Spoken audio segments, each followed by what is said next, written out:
Hi, everybody. Happy 2026. Welcome to my channel. My name is Genevieve, and this is Thunderbird Handcrafted. Like, subscribe, share where you're here from in the comments. We are going to clean our creativity corners together. That's the goal today. Nothing more, nothing less. I wasn't planning on necessarily doing anything this weekend because it's the first weekend of the new year, but I have a sneaking suspicion that I am not alone in the fact that my creativity corner needs a cleanup. It also needs some organization to start off the new year, and it's always easier to clean something up when you're doing it with someone else. So I figured I would just come on in and we would clean up together. If you are watching this on the replay, use me as your body double to clean your creativity corner, because that's literally what we're doing today. I'll be here till 1:30. I figured I'd spend like 3 hours with you guys, and hopefully that can get us to a pretty decent place. Good morning, Jackie. Good morning. Happy New Year. Yeah, I figured I wasn't alone. Because if you're anything like me, you were busy in your creativity corners prior to the holidays, then maybe it was your escape during the holidays. It was for me because my house ended up with whatever the sinus cold bug was, and I ended up escaping to my creativity tower, as I call it, upstairs while everybody else was sick. It did not save me from being sick, though. I ended up getting it anyways, but I am on the uptick. Still have a horrible cough, so if I'm coughing, I'm sorry, and some congestion. But for the most part, we're all getting back to ourselves. But I have so many fun creative things planned for this year. I have lots of videos coming for you guys, and so I figured why not reconvene at the start of the year and share together, not necessarily sewing, but just kind of figuring out how we're organizing ourselves and getting our spaces ready to create together. So that's what we're doing. So please like this video. Please subscribe to my channel if you aren't subscribed already, because there's going to be so much fun stuff. Make sure you set your alerts. And yeah, share where you're coming from or what you're doing, what you're working on. If you're sewing today, we'd love to know what you're making. There's a lot of new patterns that just came out, which is also kind of hard because I have to not squirrel myself from what I have planned. But yeah, that's what we're doing. Yesterday I recorded the tutorial for the Heartbreaker, and I don't have either of them up here, but I can show the pattern. If you go over to my Instagram, you can see it. The Heartbreaker crossbody bag I made yesterday. I've had this pattern from Kime Kazono since she came out with it, I think is when I first got it. But we created a blind date sewing kit that just went live this morning for it. So yesterday I recorded the tutorial for that, and that will be like a step-by-step tutorial that is releasing on January 25th. So my creativity corner is definitely a little bit of a hot mess. So I need to clean it up. Jackie says, in anticipation of this, I got 3 hanging folder bins to get that way of, oh, yeah. That's the other thing we can share here today, you guys, is we can share kind of how we store things and how we do things. I think that's really helpful. Even if you're not necessarily ready to clean up your creativity corner, it's always nice to hear how other people are doing it.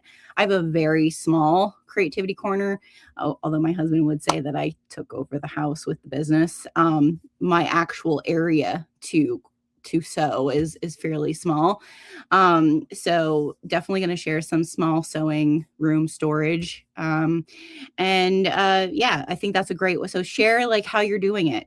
You know, what you're doing in the comments. It always helps people. Susan says, great idea to switch my bedroom. You had the great idea to switch my bedroom and sewing room because before the holidays, so I had a better space for my daughter, sister-in-law, and grandson. It was great, but my sewing room is a disaster now. Oh, when I switched, my sewing used to be in our bedroom, and then this was my son's bedroom. And when I switched over, it was definitely, it took some time. For sure. Even this is my other premise. So last year, if you go back in my videos, I did a video of like how I kind of reorganized my creativity corner. And it took me a while because I moved my machines. I moved how my machines were set up, and I'm not going to promise that's not going to happen today. But it took me a little bit to get back to like knowing where things were and to feel comfortable the way things are. So definitely give yourself some space and permission for that, because if you do change things around, it does take some time to even remember where you stuck things, because hello 40s. Nicole, good morning. I'm working through my cotton scraps, making hot pads and pot holders and pillows and other items for the home. Nicole, for your home, that's wonderful. And I'm not joking there. Like, how often do we just make some things for ourselves, right? That is like one of my big goals this year, is the things that I'm making for the channel is that they're like for me, like, because I realized as I was rebranding the website and stuff, there's like so much I kind of just got away from like the joy of it and got sucked into the business of it. And so this year we're gonna just be having some fun. Good morning, Sarah. So everybody who is here, please go follow Sewing with Sarah. So Sarah is one of my strikers, and she also is an amazing apparel sewist, and she has a YouTube channel, and she has, I don't know, Sarah, is the video up yet, or did you? I didn't read. I'm sorry. She's doing an applique video, so make sure you go subscribe to Sarah's channel. I need all the organization and storage help. My husband got me an Amazon gift card, so I'm definitely using that for your sewing room. That's nice. Awesome. All right, so here we go. Everybody got their drink. I need to plug in the laptop so we don't die on each other. And again, I apologize for the sniffling or the coughing or Apollo barking, because we ended up with 4 new barn cats over the holidays and he's not thrilled. I lost joy with bag making and customs. I made the decision to not offer any customs this year. Nicole, I get it. And you know what? Don't beat yourself up about it. I also, there were some things, we're going to get real a little bit. We're going to get a little vulnerable. There were some things over the holidays that, and I think it's like kind of the time of year where we reflect on certain things, that like kind of, not only is it like there's no joy in it anymore, right? But there's also kind of a grief, which is weird about things like that, right? And you kind of like say, like, why am I sad about this, right? Allow yourself to just be there, you know, and like work through it. And I think once you do that, at least what I've learned in my whole sewing journey, because I've been through like the death of family members that were connected to my sewing, you know, like, and, you know, obviously not wanting to do customs anymore isn't the same as the death of a family member, but I think it all has like this arc. And that's one of the reasons I say that like, sewing is the healing part, is as you dive into other things and try other things within your craft or within your creativity, all of it is such a healing process, and allow yourself to be there. I completely get it. I also lost joy, motivation, confidence. Sarah, we got you. We got each other this year. All right. Let's kind of hold each other in that, because I get it. I've been there. I know. So, all right. I'm going to put my phone on Do Not Disturb so we don't deal with any of that nonsense. and plug it in, because if you're like me, you end up needing your phone and it's not charged. I'm going to do that. Kind of my goal first. And I would love to have tunes on, but I'm on YouTube. You guys can have tunes. So share with me what music you're listening to. I'm going to just clean up from yesterday first. Like, that's kind of my first part, is to clean up my floor, clean up from yesterday. Let's do the rundown. Share with me what you're working on. Then I think once I do that, I think the next, I'm going to kind of start over at this part of the room and work my way around. My closet, that is the only real like fabric storage I have in my sewing room. I have like this here, but I keep my patterns, and like sometimes I'll put fabric over on my desk shelf area. But this is really where I want to store fabric. And what happens, because it's on hangers, is when I bring new fabric upstairs, I end up not hanging up. I just throw it on top of the bin that's on the floor, and then it becomes a stack. So we're going to change that. We're going to change how that situation. And since my bedroom is over there, you might see me go over to the bedroom and like set things over there just so I can get it out of the way at first.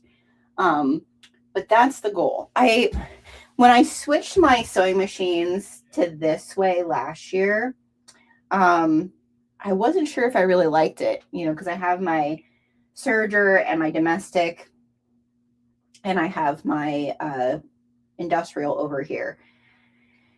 Since this year, we're doing a little bit of everything here on the channel. We're doing some bags, because we're not stopping bag making. We're just kind of like, it's part of the deal. My original start in sewing is not bag making. It started in like home decor, children's clothing with my kids, costuming, not with a serger, with a domestic, really cheap Brother machine. So I don't know. I feel like I like this setup. I feel like it's good. I don't think we're going to change it. I think we're going to leave it the way it is until we're through a couple videos for this year, and perhaps then make the decision. Also, if you didn't see, if you follow me on Instagram, my window bird feeder got moved because they weren't finding it over here. There's no trees. It's just the extension of our house out that window. And so you see, I stuffed fabric scraps in here, and I lost one to keep the wind from coming up out of here. But the birdies found the seed I threw out on the roof. So hopefully, I want to try to set up a camera that while we're sewing, maybe we can watch the birds. I don't know. We'll see what happens.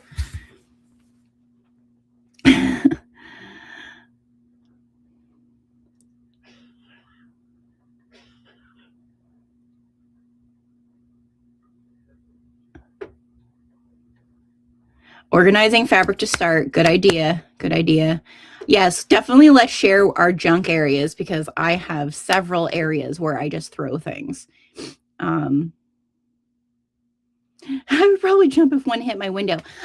They don't fly into my window. So I have multiple trees and bushes out this window, and they're in these trees all the time. So I thought, if one jumps into the thing, I'm like, I can't wait for one to jump into the bird feeder. That'll be a day that I write down in my journal, you guys. All right, so I was recording yesterday, so I need to unhook all of that stuff. We're going to sweep the floor. That's what we're going to do. Does anybody know the Pomodoro timer technique? It's basically where you set a timer for, say, let's see, maybe we'll set a timer for like 20 minutes. We do something, then we set a timer for like 5-10 minutes where we could chat and kind of connect. And then we set the timer to do another 20 minutes and so forth. And then like after you do like 3 of the 20-minute things, then you could have a longer break if you want, right? So that's usually if I'm working on something on my own that requires me to kind of stay focused. I usually will set timers like that on my phone and Pomodoro it. And that really helps me stay motivated and get things done. So we're gonna do that. I take this camera over to my bedroom because it's too big to keep in here.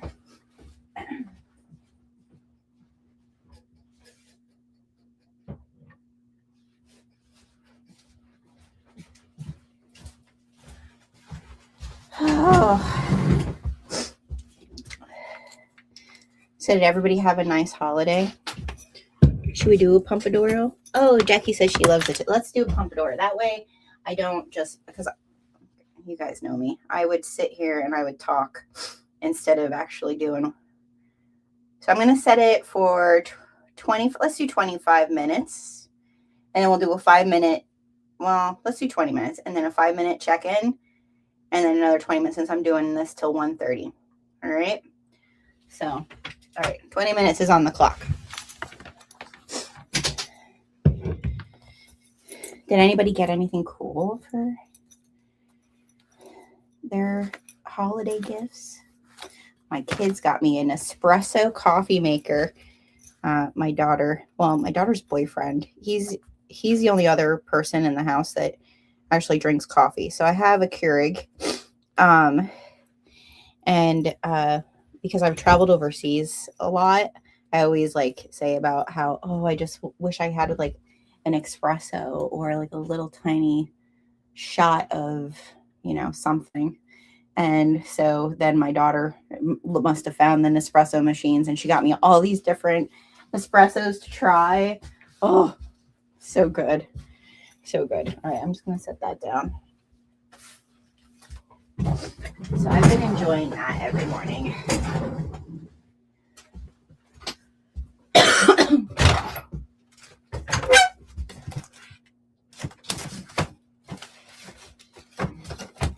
It can feel really overwhelming, like when you're cleaning up.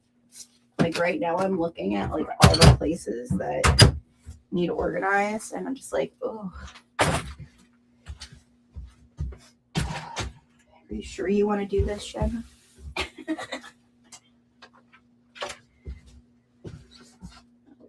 I need my broom. Where's the broom? Oh, there it is.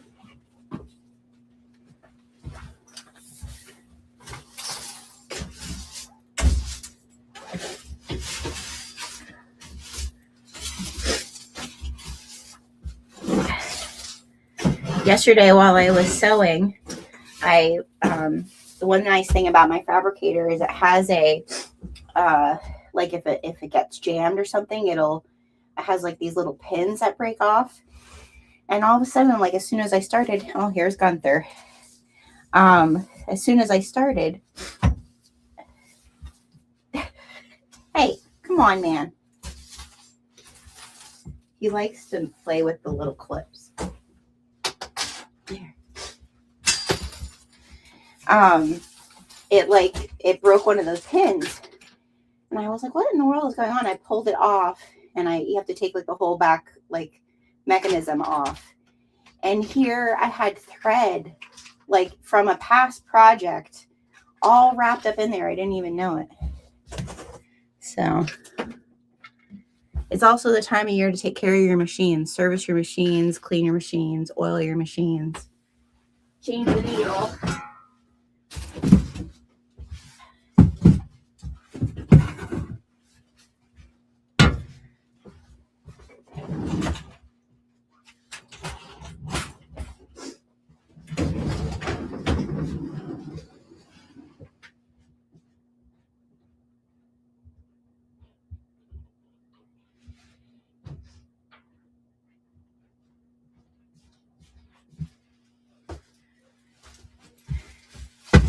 All the trash. No, you can't go in the trash.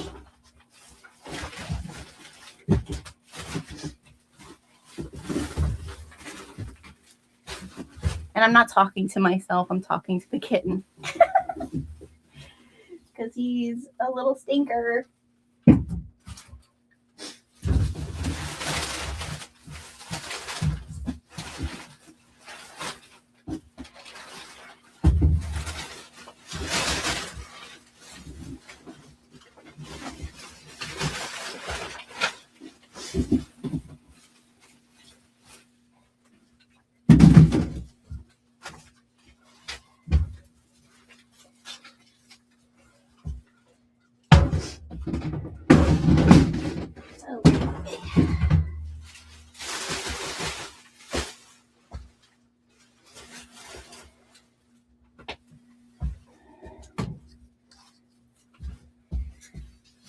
My fabricator, you know, like where your foot is, it always, everything collects behind the foot, and I don't ever clean that. So we're gonna clean that up today.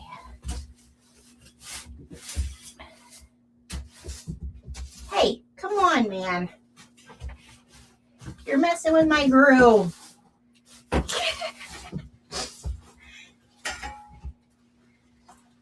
Little stinky, move it. He's like, but I want to see what you're doing.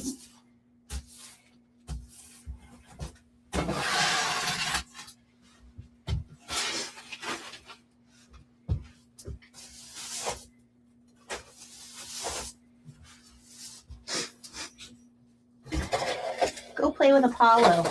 Huh? Where's he at?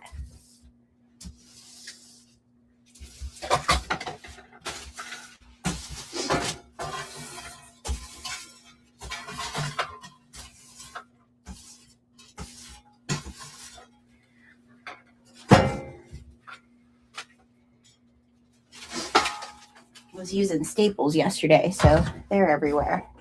All right, I'm getting down on the ground, you guys. I'm getting down on the ground.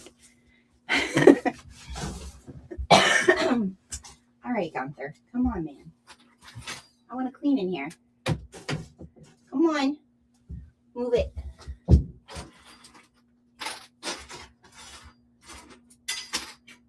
I know you like the little clips. Here.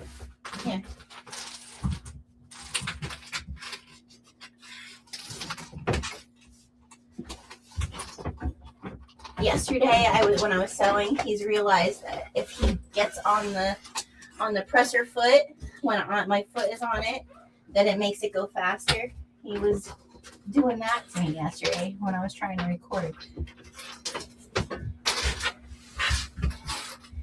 Did you lose that one already? Huh? You lost the clip already, huh?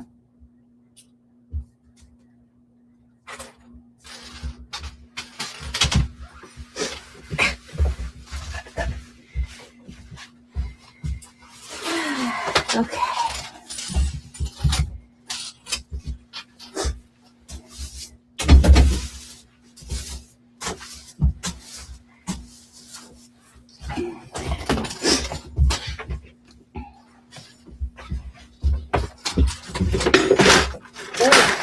Oh, geez. Don't let that fall.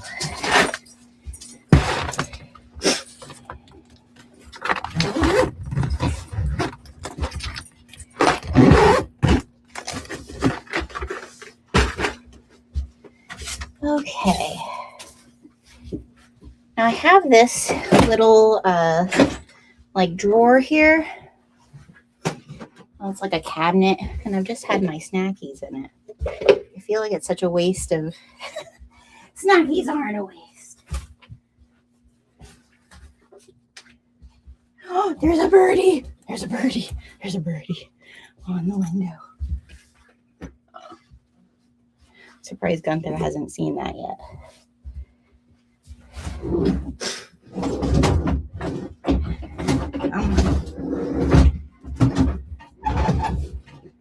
The one thing about in a small sewing room, things on wheels.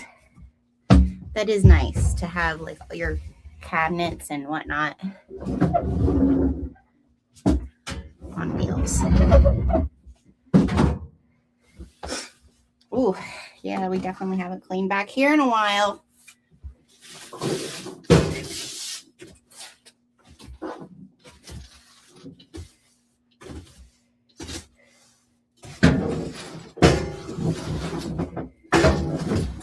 You're going to find all the tools that have gone missing last year.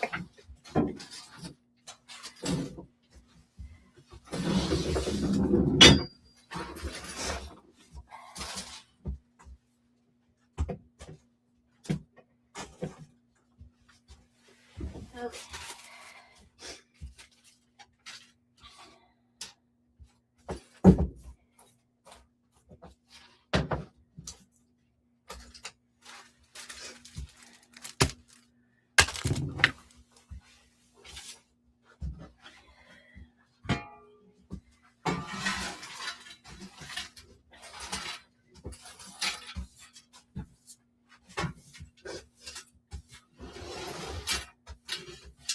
All the broken clips.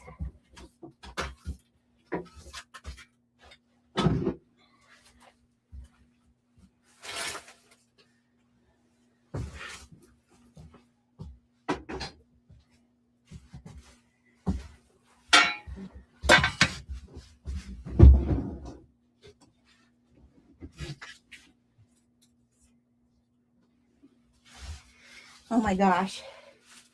At I think it was over the summertime, I opened a pack of beads that were like Mickey head beads, and they went everywhere. So I'm finding more of those. Oh my gosh.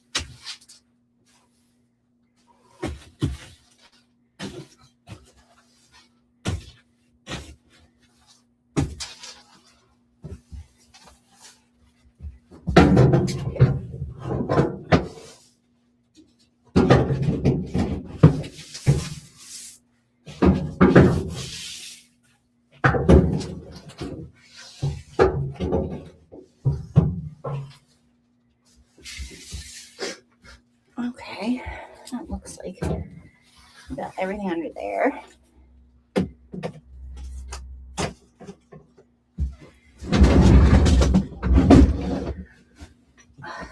I'm sure you're gonna get smushed.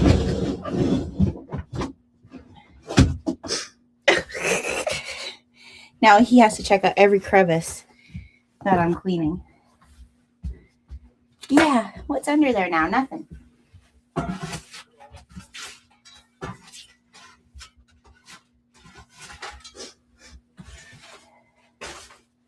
Okay. All right.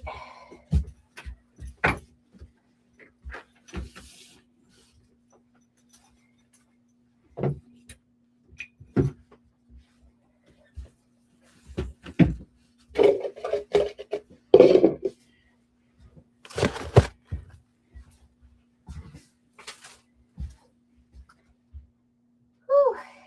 What's next? Oh.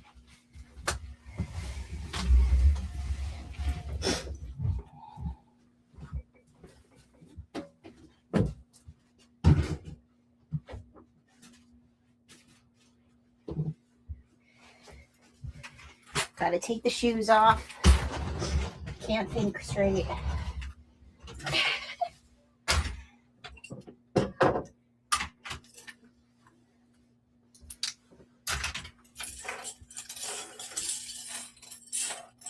Probably wipe everything down then. Would probably be good.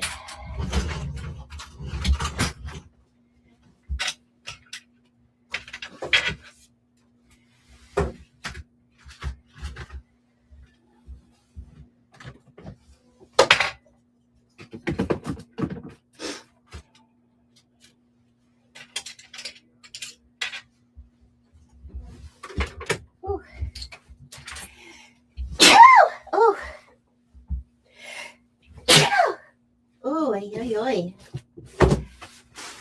Pulling up dust, bunnies. All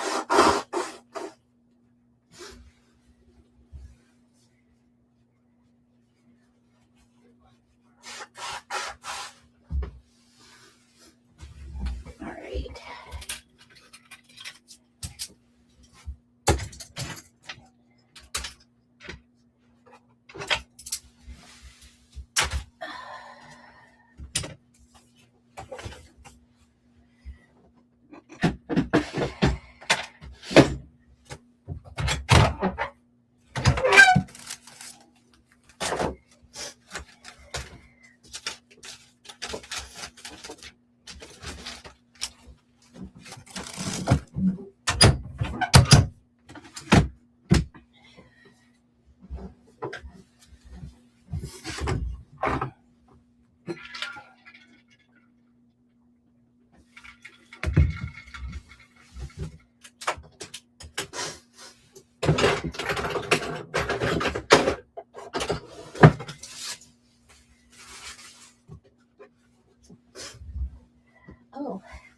I could put my pins in one of my little baby girls.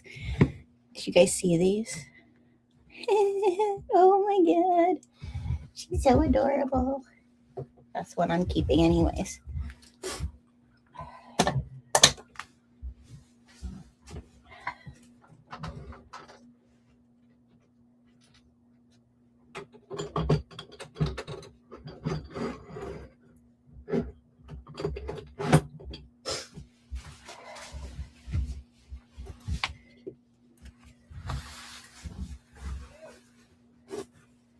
Another tissue.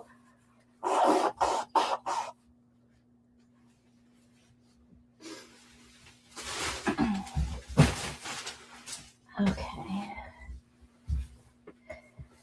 Ooh. How do I want to do this?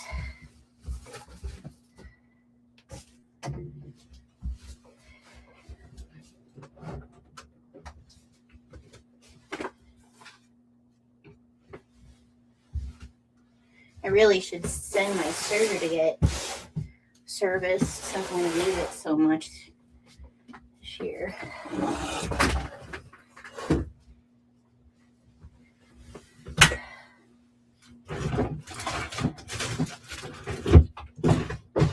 Oh, what do I do with this?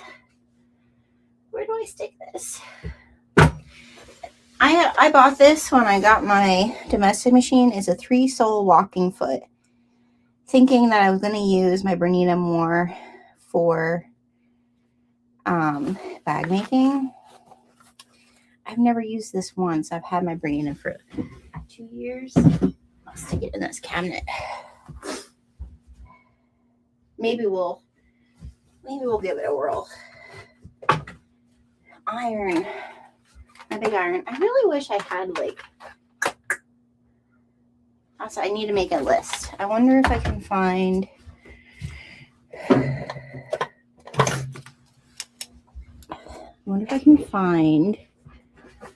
something to hang that my big iron, because I use my little iron a lot more now. List time. Hanger for iron, because I'm constantly moving this, that it's out of my way. I wonder if they make something for a pegboard, because I have some room on my pegboard.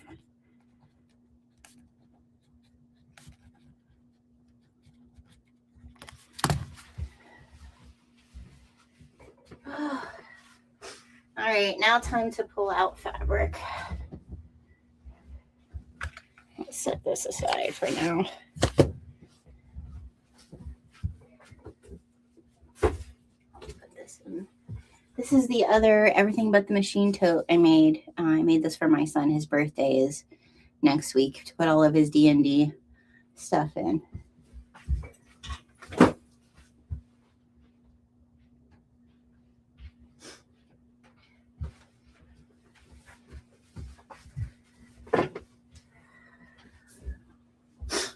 Apparel fabric is the hardest for me to find space for, you guys,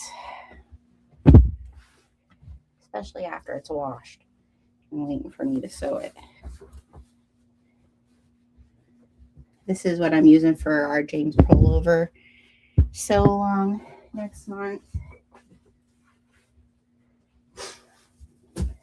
And I have interfacing, and I probably should order interfacing. I should put that on my list too.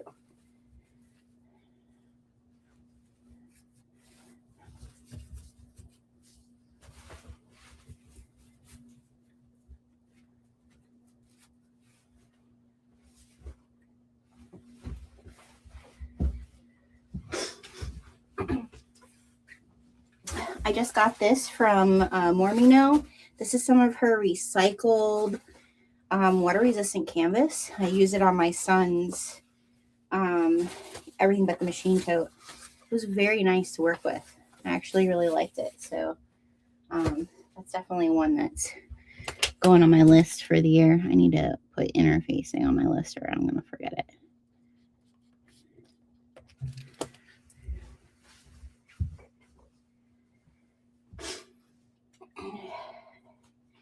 I got the Everything But the Machine Tote template from Jolie Lee Creations. That's what I used to make my sons, and it made it so nice. I plan to make another one. I want to make our break time. So 5 minutes breaks.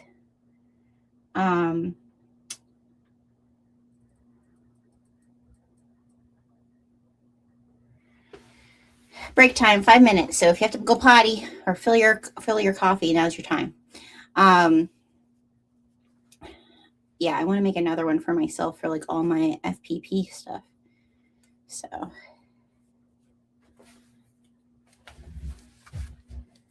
right. Let's see what your comments are.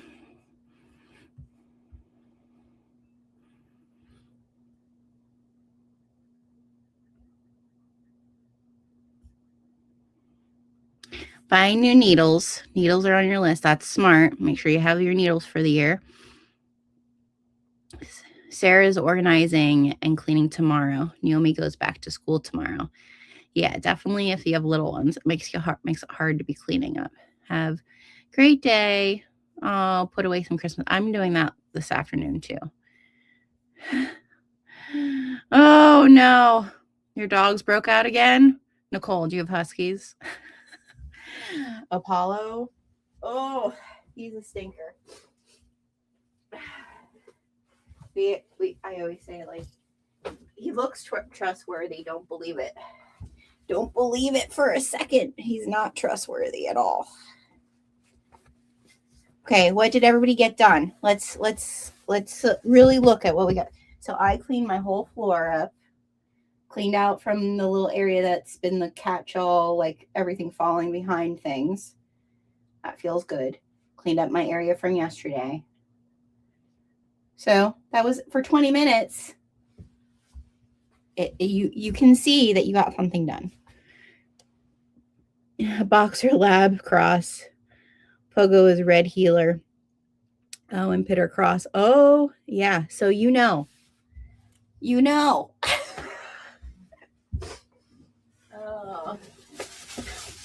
We had, I don't know, there was a woman the other day, like we live out in the country, so people do walk like up and down our road, which I would not, because people fly up and down here and I feel like you're risking your life.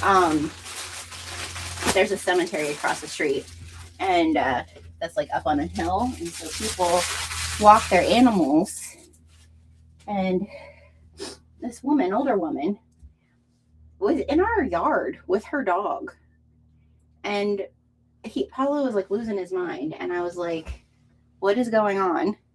I opened the door and said, like, is everything okay? Do you need something? She's like, oh no, he just pulled me into your yard.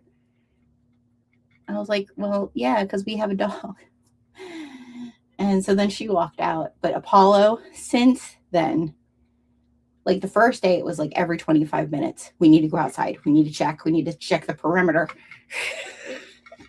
But now, like, it's a little less. But he's been wanting to go out more because he's like so worried that there's someone in his territory. And the 4 cats that have shown up.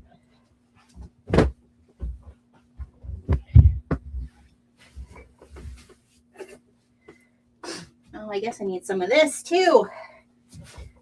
That's all of my fusible fleece I have left. Plenty of foam. The fusible fleece in 101. Looks like we need to make a WAWAC order.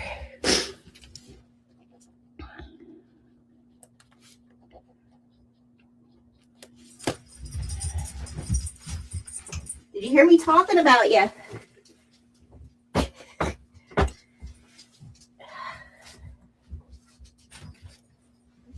Regular fleece. Oh, what's in here? Oh gosh, this is from my glasses that I ordered. Is there anything in here? I don't ever use these, you guys. But these are nice. I should put those someplace. Yeah, I feel bad throwing that away. I'll donate that. Someone can use that.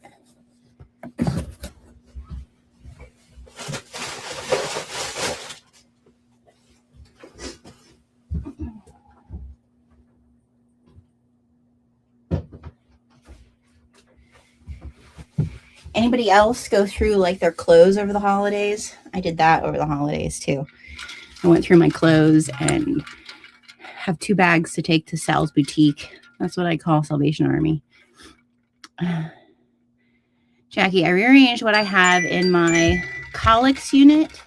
What is that? I don't know what a colics unit is. Is that a oh gosh, I wanted to say Pier 1. That tells you how old I am. What's the name of the place where everybody gets all their storage stuff? Zero. So I'm getting food prepped for the week. Susan, that's so smart.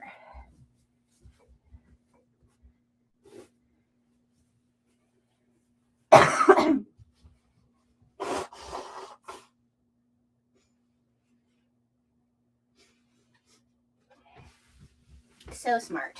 I want to do more of that this year. I shared that over on my stories because I always feel weird because my channel has been mostly about sewing, but I guess it's like more of my, I'm not a lifestyle influencer. I don't want to be a lifestyle influencer. But when I share like my what I'm making for dinner and stuff, I was like questioning myself. I'm like, should I share this? Do people really even want to see this? And everyone said yes. So I'm like, okay, I'll share what I make for dinner.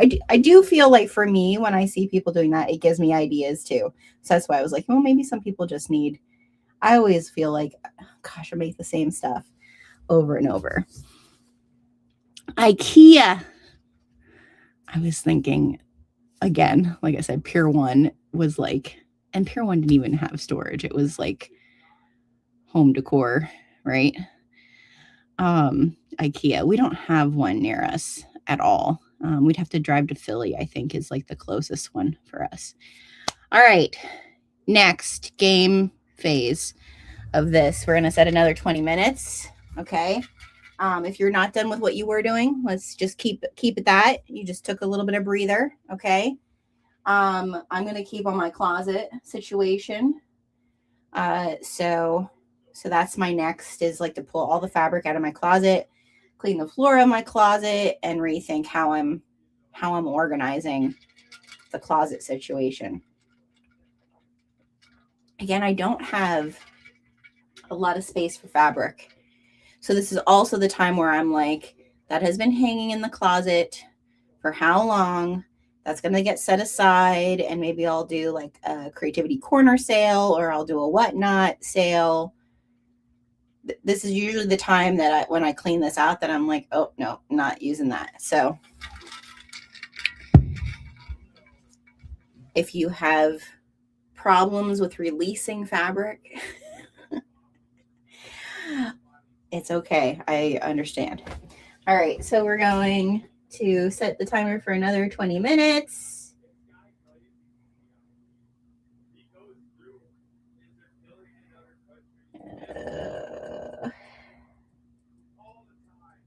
There we go. Set the timer. Oh my goodness. What do I got in here? I think this is wax canvas. I think this is from Katie. From My Little Shindig, this lime green.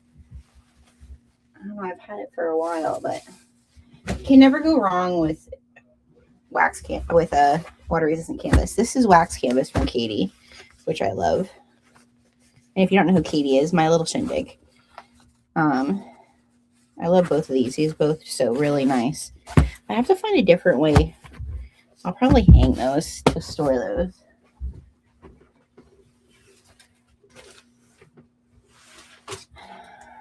Quilt batting and bunches that I cut off. We're going to be using more of you. We're making, I don't know, I've fallen in love with making like little stuffies. They're so fun. I have all this, I have a big roll of it that I got when I used to make, I have a video here on my channel that's like a floor pillow. It's like with the first video I think I ever recorded. I used to make them a lot to sell them. And I have like over half of a roll yet that I had got from Joann's. And then you also find, oh, these are projects. This is, I should do these. So I don't know, has anybody seen, there's these, there's this clothing place that makes these shirts that have like handkerchiefs on the side of them. So this bag has handkerchiefs. That's what these are too. So I'll just shove them in here. Handkerchiefs and t-shirts I was going to make for me, my mother-in-law, and a friend. And it was right before Salty Sews, and my cutter stopped working. And you really need your cutter because the handkerchiefs are like satiny. So that's what's that is.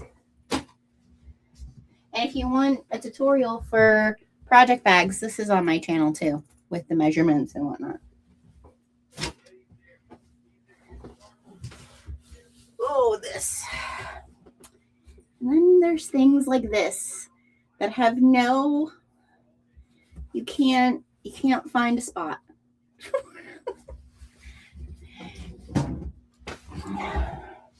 That I bought at Joann's. We have I should do that this summer. You know what? I'm going to write a list of the things you want to do, but you won't find time for. We have a porch swing. My mother-in-law repainted it for me. Like, was that during the pandemic? And it needs it again. And I bought that to make a cushion for the summertime because I love sitting out there in the morning. Did the cushion ever get made? Nope, it did not.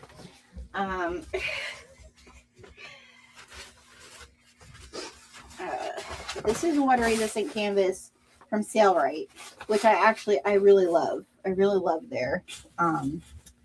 I don't know the fancy names of their stuff, but it's water resistant canvas.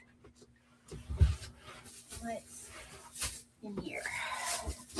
Oh, this is fleece, and so I bought, look at this. Oh, this fabric, this is like jacquard fabric. I got this in New York when my son and I went to New York City a couple years ago. So when he was in high school, I like wanted to make with this. This would be cool with like denim too. Maybe we'll use this year finally and make a piece of apparel. But I got this when I went with him because I thought like the little pinch clutches would be cute. So I don't know. I set it in this bag because I was like, oh, you haven't used it. Why do you have it? And then I have fleece, some My Little Shindig cotton. There's a bag for one of my trash cans.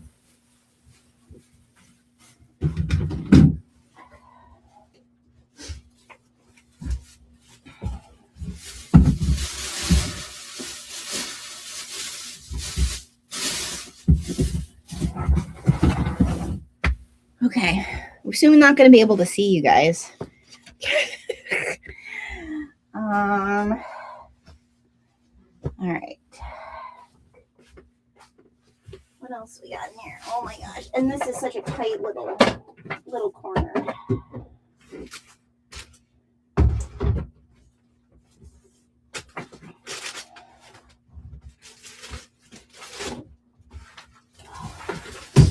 I have a roll of dress bags because I used to make aprons and sell them and little girls' dresses. This roll of dress bags, I wonder how old this is. This has to be as old as my daughter. It's just 22 years old. Wow. Yeah. So I have that. They do come in handy every once in a while, to be very honest.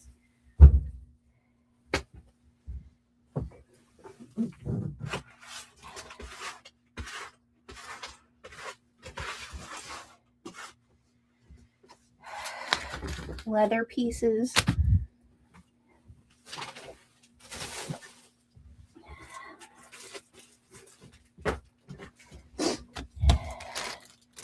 My Little Shindig.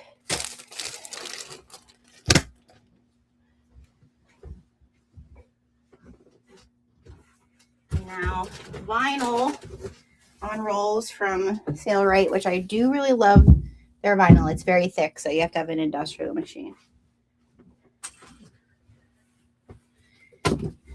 My big roll of quilt batting.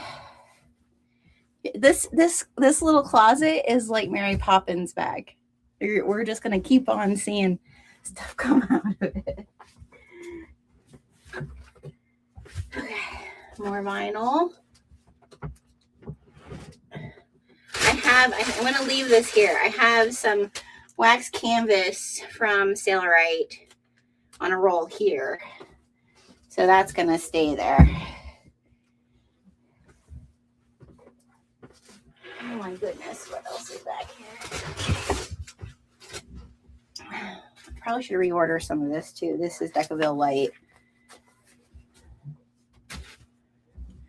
Where's my list? I've covered it.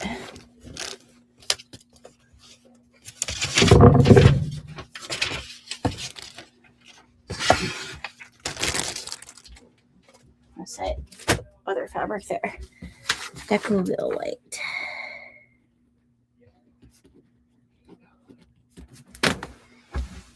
Okay. And I have this bin.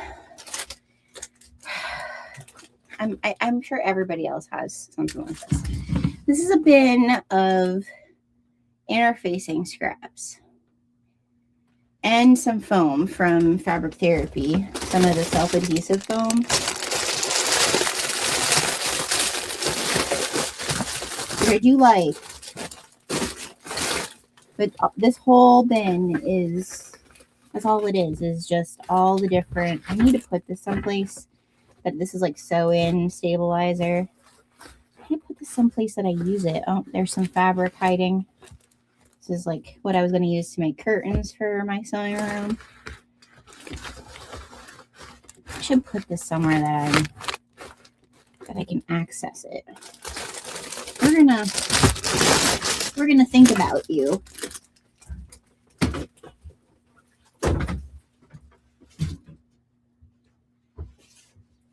Because I don't dive into it in there where it's at right now. All right, so let's see what we can sweep out of here. There's still stuff in here, but I can at least get some of the floor cleaned out. Okay.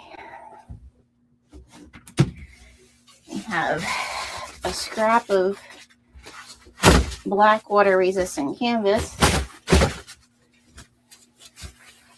That's I have a really hard time with where to put scraps, and that's why I end up doing like the scrap bundle things, because I don't have a place or somewhere that it would be accessible that I would use it in my sewing room. I love seeing people's sewing rooms that actually have like the bins that they're able to organize all their scraps by color. That makes my heart pitter patter. But I don't have that room.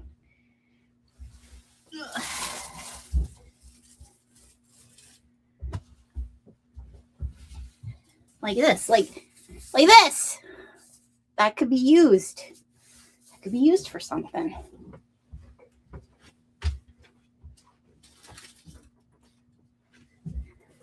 But what? What would I use it on? I'm tripping over because I wouldn't remember it was there. And I would just cut another one.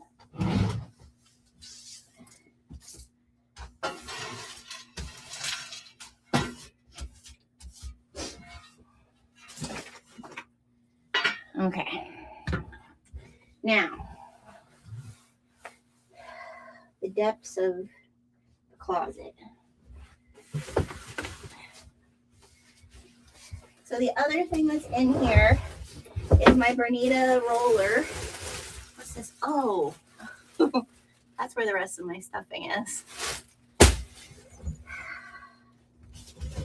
Which I don't know what to put inside that roller. I also have in the very back of this closet, I have canvas tent fabric left over from repairing tents in the very back. And what's this fabric? This here, I should get this out. What is this? This is a cotton of some sort. We're gonna dye this. I think it's cotton. Maybe it's not. It's white. Don't know where I got that. Why I have it here. It kind of feels synthetic. That might be why I didn't dye it. We're gonna put that with the dyed stuff and see what happens. All right. Ooh. I need to lose some weight to crawl into the cabinet.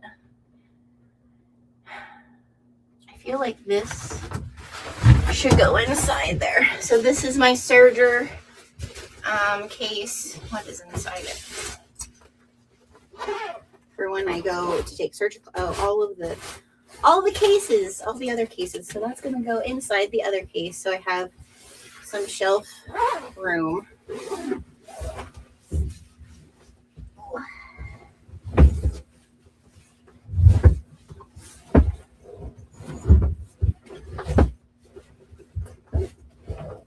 Because I'm not going to any expos anytime soon where I'm sewing.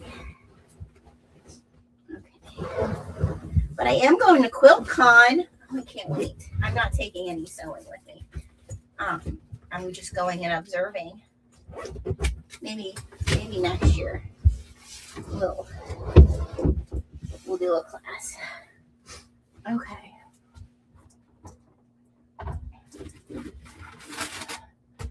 Box for my iron. How long do you keep boxes?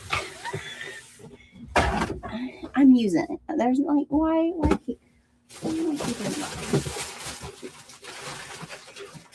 Also, we don't use any, like our trash all becomes part of my heat for my house. We have a insulated wood burner that heats my house. So all my trash becomes showers, which is great. Well, hot water for shower. I wash in my trash. Serger thread, white. Okay.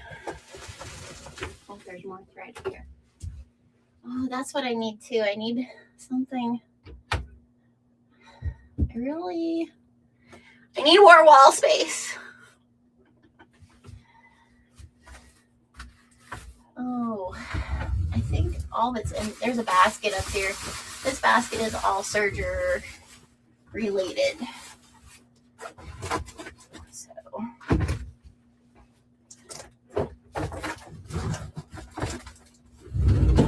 we're gonna, what's this? What's in this box? Oh, it's another plate for my serger or another cutter, one or the other. Thread. I got this quilt that I'll probably never do. This quilt pattern. Maybe I shouldn't say never. I'm really enjoying the paper piecing. This is definitely one of my skills. I got that at the Lancaster Quilt Show last year, which I'm doing this year. I'm vending at the Lancaster Quilt Show. Okay, that's all organized. Now project bags, and oh, I hate this. All these project bags are full of something. Oh my god.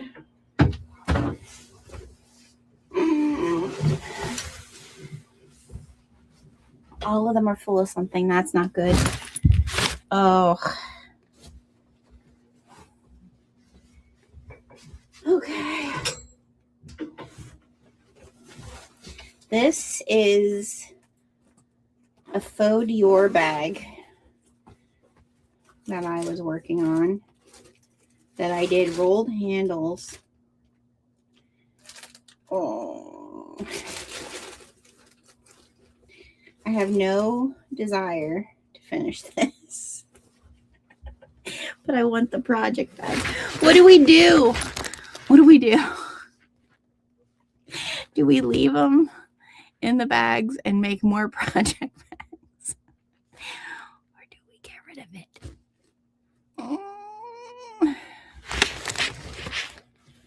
I can't get rid of it. I feel like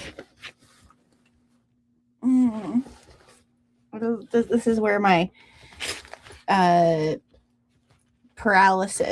decision paralysis. This here, I know what this here we are gonna do. I think I'm gonna do a blind date sewing kit for this. So this is gonna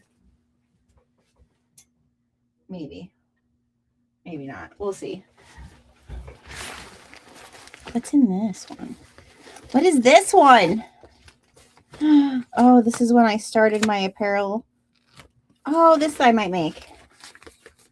This is a skirt, a pair of shorts and it's with some of the first fabric I designed myself. It was like Disney cruise, and I'm going on a Disney cruise this year with my best friend. I think I might finish this. It's a Love Notions Tinley. I think we're gonna finish that.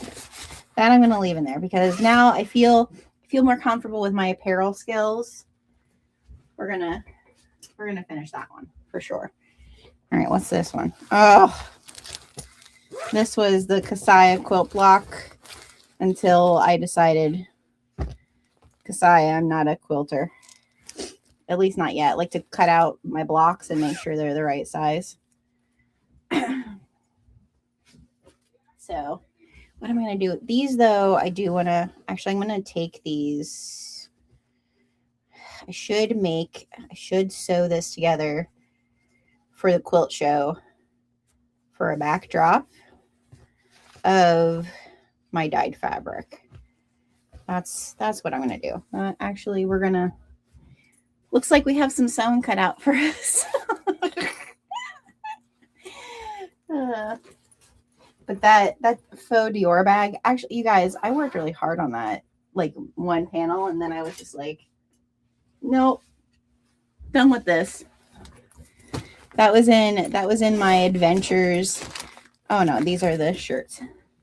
That was in my adventures of trying. Where did I put it? I was just like, I can't handle it. I even like wrote Thunderbird, like bubbled up Thunderbird. It was like stitched out. All right, this is how I store my fabric. So when I'm done here, I'll post a link for, oh, it's over here in my watermelon one. I like these better. I originally started with these. They're pants hangers. I originally started with these, and everything falls off of these. These are a little bit nicer for water resistant canvas because like the water resistant canvas can be really big. But this is my only one left of these because I was like, thing just kept falling off of them. So I started with these, but then I got these off of Amazon, and these are the ones that have like a little lock that holds it. And I actually really love this way of hanging my fabric in the closet. So take what you will. But we're going to go through all my fabric now. Oh, yeah. So we're just going to lay them here. Let me read your comments and your... Okay, let's see. I made a rabbit stuffy after watching your goose. I'm addicted. Nicole, stuffies are so fun. We're going to do more of it. I bought a drawer unit from Joann's that is rainbow colored, and that's how I sort my scraps. Oh, I've seen those. I wish I had room. I mean, my snack cabinet, I could get rid of my snack cabinet and put something like that there. I have a tiny space like yours. I don't have a closet, though. My long arm is squished into my laundry room. This year, I will for sure be more cautious about buying. Oh, Nicole. Yeah. that was one of the reasons. So the blind date sewing kit that we just released, I was originally going to get everything to do the heartbreaker and have it in the kit myself. But that was why I reached out to Annette. Other than that, she's really cool, and we got to chatting at Salty Sews. But I was like, you know what, Annette, would you be willing to do something for people to get their vinyl? Because one, some people already have like whatever they're going to use for the like structure part of the bag. But if they don't, then they at least get a discount on the vinyl, because at this, we're all trying to use what we got, right? If you have a Michaels near you, they are having a good sale on all things storage. I was thinking of getting one of those 12 drawer units for various scraps and fat quarters. Yeah.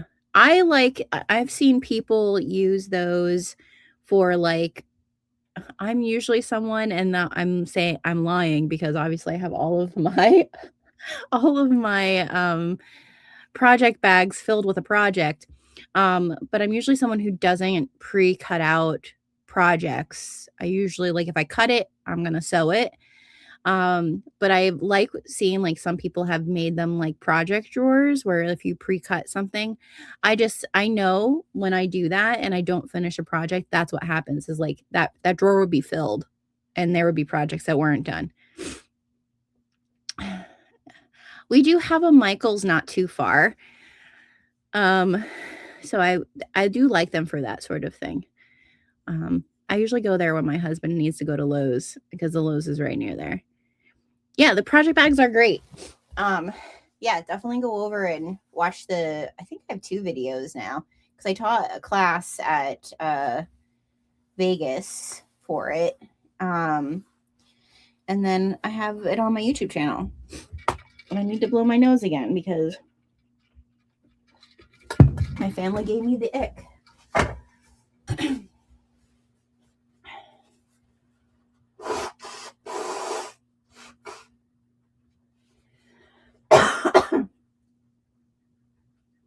Oh, there's so many little birdies outside. Oh. So, talking about stuffies, Nicole, I can't pick it up. Show it to you. But right now in my in our bedroom. So I was looking for this bag. I knew I had bought a couple of years ago when I made those pillows. I used to buy a really big, and I didn't realize it wasn't the super big, oh my God size, until just recently, of the stuffing, right? Because when I do the pillows, I would like fill it with stuffing, and then whatever scraps of the quilt stuff that I had left over, I would fill the pillows with that. And when I made those little chickens, I was running out of stuffing, and I was like, you know what? I'm just going to order one of those big boxes again, because the box I used to fit in the bottom of my closet. So I went on Amazon because I think I got the one I used before at Joann's. I should take a picture. I'll take a picture of it and put in my stories. The box of stuffing arrived. It's like 2 times the size one that I originally bought. My son was like, Mom, what is this? And I was like, oh, it's stuffing. He's like, is it just going to explode and we won't be able to find you? So now in my bedroom, which also needs cleaned up and organized, I have a 50-pound thing of stuffing. So when I say we're going to make stuffies, we're going to make stuffies.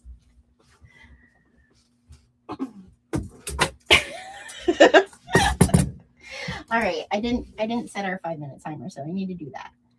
So we get back to work. So where are we at? How's everybody doing? If you're cleaning up, time to check in. How much did you get done? I got the rest of this little area kind of cleaned up, the table space. I got the floor cleaned out of my closet. I got the top shelf there cleaned up and ready for whatever's next. And I realized that I have multiple projects that I need to finish, which doesn't feel all that good. Highs and lows of cleaning up, right? Yeah, so check in. Tell me where you're at. Take a drink. Go to the potty. I do want to write down the other things I want to put on my list.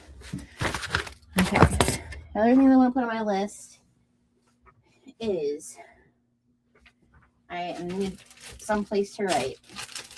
I want more thread. I don't know where I'm going to stick them now. Where am I going to stick it?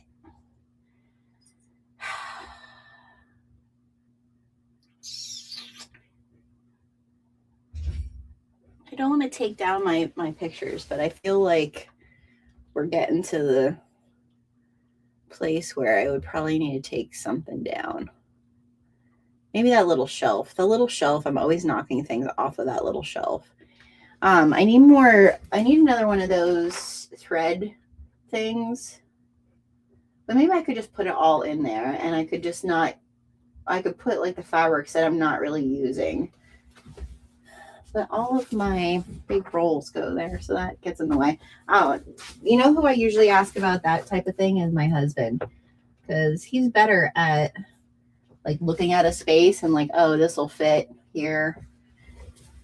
What do they call those? Thread easels?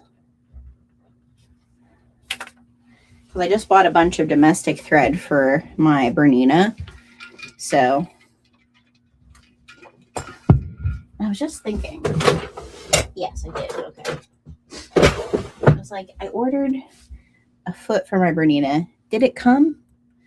In my sick days, I think it is when it came, and I just threw it in there.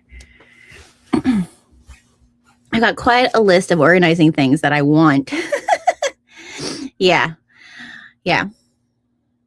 It's a process. I feel like, well, you add to your space a little bit at a time. I think you can't do it all at once. It's too expensive. Two, again, your craft, your creativity changes. So what you're needing also changes, right? So, yeah. I'm so glad we're doing this. I hope this is helpful. If you're here live, thanks for being here live with me and just watching me crazily clean up my sewing room. If you're watching this on the replay, thank you. I hope it's helpful to clean up with someone. Yeah. So that's good. Anything else? Anything else you got over the holidays? Anybody get anything for their craft over the holidays? I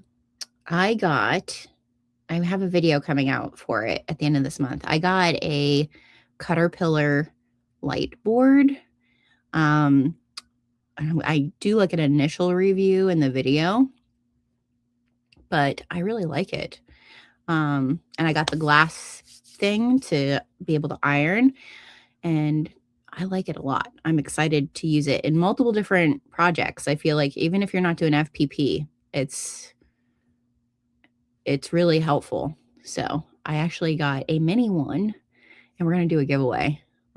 So make sure you follow me over on Instagram, because that's where I'm going to do the giveaway. I originally bought the mini one thinking, because I have a smaller area, because I put it like over here next to my Bernina, I thought the mini one would be like better. But then I was like looking at the measurements of the glow, and I was like, oh, that'll fit. Why didn't I just get that one? So then I didn't return the mini one. I just was like, well, I'll use this for a giveaway. So yeah, so that's coming probably next month. I think maybe I'll do it next month. I'm glad it's helpful, Nicole. Jackie, that's what I'm dealing with now. I have so many bins in my cube storage that are not sewing. I've had to decide if I'm ever going to need dollhouse furniture again. Yeah, I think that's also like your craft changes, and I mean, I don't know. Not everybody lives in places where you can do like yard sales and stuff, but that's the one thing. Like I used to be really into stamping. I did a lot like scrapbooking, and I sold for Stampin' Up! And Close to My Heart, and I used to have the like, what was the other scrapbooking company? Creative Memories. I guess they're still around. I used to have parties for that, and my girlfriends and I, when our kids were real little. And it was before the pandemic. That's when I like originally was like, you know what, I'm mostly just sewing. It also was like I got rid of my all of my stamping stuff. I cleaned out and I sold them at yard sales and I sold them on Facebook Marketplace. It takes time. That is the one hard part, is like it takes time to like do that, but all of it's gone. So people wanted it. So you can make a little bit of money back to put into your next craft. And then I guess in the pandemic, it was like right towards the end of it. I used to have a brother embroidery machine that I used when I would make children's clothing. And I just didn't use it. And it was one of those tools, one of those machines that was just like, I didn't have any place around here that serviced it because I had bought it in Colorado when I was visiting my aunt who's really into quilting and sewing. And there was no service people at that time in my area for brother machines. So when I would take it to my guy who serviced my Singer, he was like, if anything goes wrong with this, I'm not going to be able to get the parts for it. And it literally was like, okay, how much am I using it anymore? Because my sewing was changing. I wasn't doing children's clothing as much. And I had all like the Disney, I still have all the files. But I had all these different files and things for it. So if I ever get an embroidery machine, I would have all the files, which I've thought about multiple times now, to get one that I know I have someone who services it. But where would I go? I don't know where to go with it. Don't even think about it, Jenna. Don't even think about it. But I got rid of that too. And I got rid of all of the things, like all my thread, and it just takes time. And you just need to say to yourself, if I come back to this craft, because I've thought about both of those, of going back to that, would I want any of these things? Like the tool part, maybe. If you've spent some money on some tools, maybe you put those in a bin and you stick those in your attic or wherever you store things. But like, would you want like my stamps? All my stamps were like things like I use for like my kids' scrapbooks. So like I wouldn't, maybe one of my grandma, which dear God, not anything to grandmas, but I'm not there yet. I'll be a fur baby grandma. But yeah, someone else is getting use out of it right now. So don't stress. You used to do Creative Memories, Susan? Yeah, it's fun. It is fun. One of my, so I'm a school board member, which if you follow me on Instagram, you probably know this about me. But I'm an elected official. I do take it seriously. Please know. But I work with our curriculum director, and she's around my age. And she does scrapbooking, and she gets together with a bunch of people, a bunch of other women to scrapbook on a Sunday. And I'm just like once a month. And I was like, I didn't realize that was still happening until she was telling me about it. She's the one who made me my Goonies Never Say Die shirt when we went to our school board conference, and Sean Austin was the speaker. So, yeah. I have been trying to sell my long arm. It's a Tin Lizzie, so discontinued. So nobody wants it. Oh, so it's discontinued that people aren't going to service it anymore? You would think that there would still be people, Nicole, who would service it, right? Like what? I don't know enough about long arms to even know. So, Shannon, I used to scrapbook ages ago, and now my teens and their friends love it too. It is really coming back with like the young group. The young group, like we're old. We're not old, everybody. We're not old. All of the things that we thought were cool are cool again. Okay, that's pretty cool. There are still people who service it, but buying parts is limited. Yeah, I guess that makes sense. I would think, Nicole, just being the salesperson that I am, anything can sell. I think it's about finding the right person, right? Have you put it on Facebook Marketplace and stuff? I would try that if you haven't tried it, because that's how I've sold most of my machines.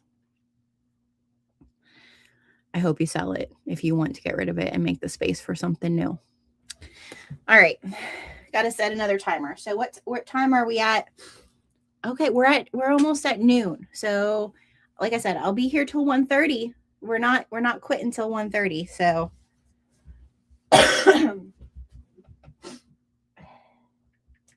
I'm so sorry for the hacking, you guys, but that is the part that's sticking with me. My husband too. My husband is still hacking a lot. Okay, this never went for sale, but I got it done for myself, and I need to decide what I'm making with it. I got a panel and some French terry from our Handmaid's Tale. I was going to go to a protest, and then I didn't. Oh, I need to make something with it. The thing I love, the reason I wanted to make it bigger is because if you watch The Handmaid's Tale or read the Handmaid's Tale book, I have the scrapbook pieces spelled out here. Because you can see it on the fabric, but you can't see it. It's the fabric so detailed. So, all right, so I have one open here. So usually what happens over a period of time is I pull the fabric off of these hangers and then I don't put it back on. So, okay. So I have one extra. Okay. These here are all my little shindig panels. So I should put all of them. I have one here too. These here, I'm going to do a craft fair this year. I'm going to use all of these. I'm going to make the Y6 handmade totes that she has, that you use the, like you can do the reverse binding. I'm just going to make a bunch of those like bags, and I think they'll sell with these. So that's what I'm doing with all of my little shindig totally fabulous, is I'm going to stitch them up and take them to a craft fair. I want to not have my tag. So cute.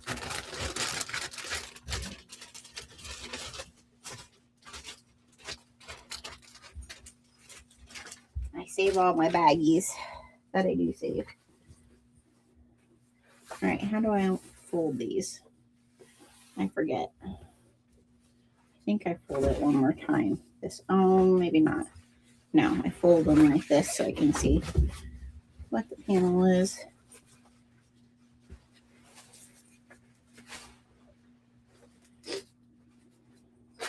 Because I think that bag is simple enough to batch. It's reversible because I make it reversible, like I line it. I think I have a video of that here. And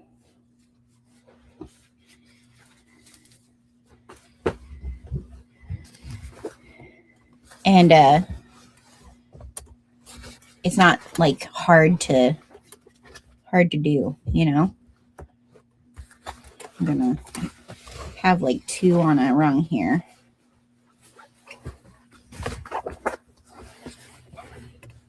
But that won't be till next holiday season. The craft fair that I'm thinking about is always like the week before Thanksgiving. So I just broke a nail. I don't like that. All right, so that all has 1. This one has 2. Okay. Because this holds a lot of fabric, these hangers. They're really, really heavy. But if you put a lot on them, but they'll hold a lot and not break on you.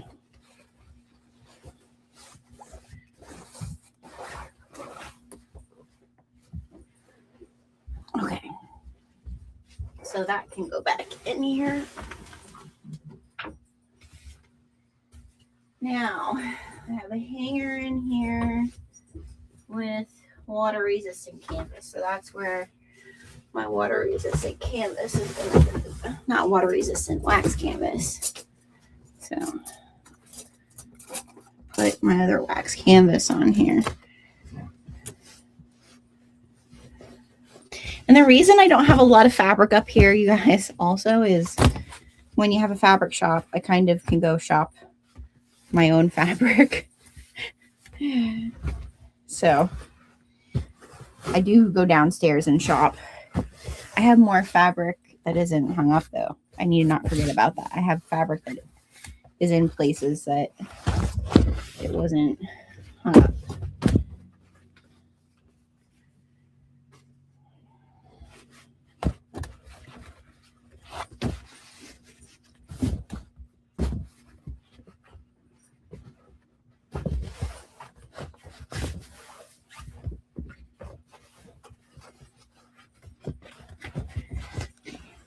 Those two in a row. Gunther is over in our bedroom harassing Apollo.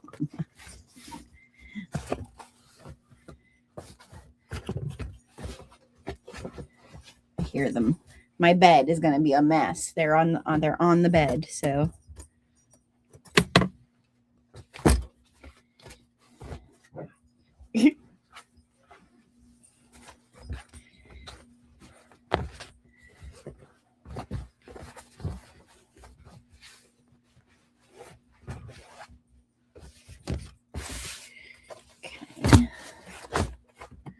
I'm going to take this one off and redo it.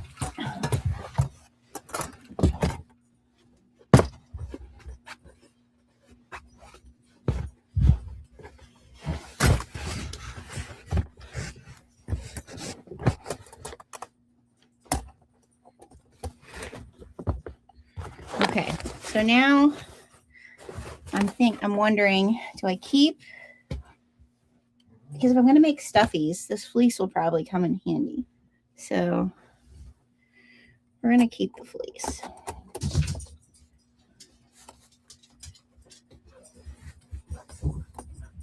But we're going to, now they're chasing each other.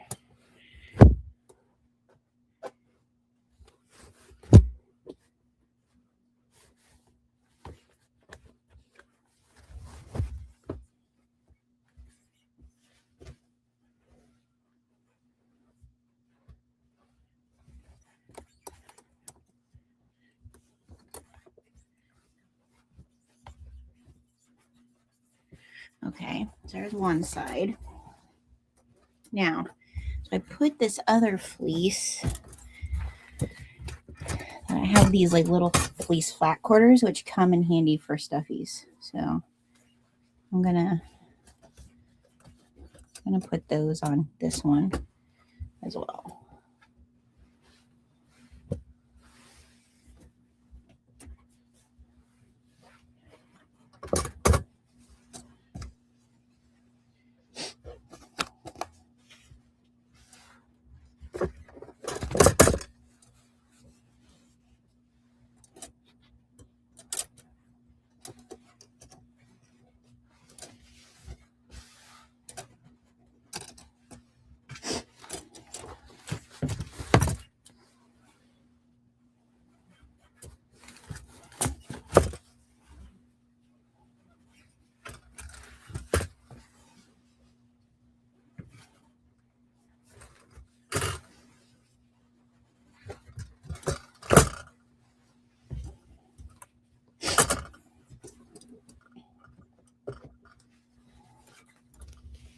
Okay. Do I have anything? Oh, I do have some white fleece over here from the Goosies.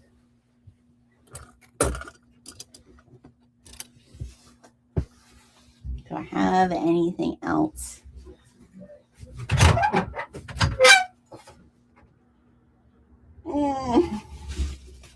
This is where I have a bunch of like fat quarter stuff.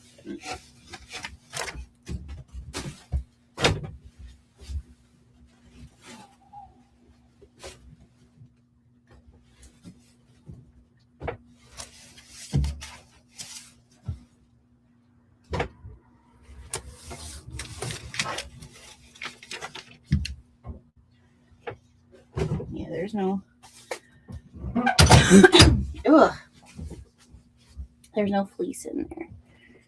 Okay, so this one, I'm just going to leave that one empty in case I get some more.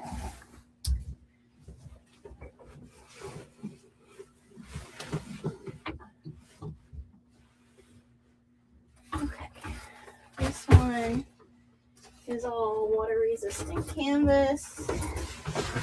Oh.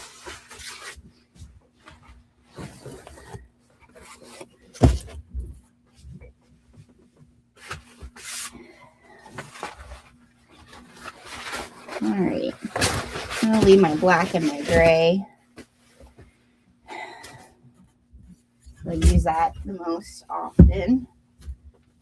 And my brown for the top. I'm gonna get this lime one. I have a lot of lime. I don't know why I have so much lime. I have a lot of lime. I need to make something that's lime colored.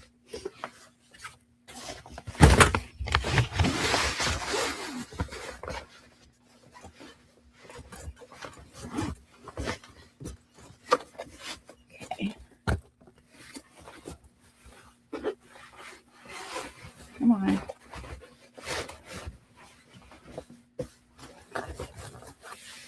All right. I'm going to put this one.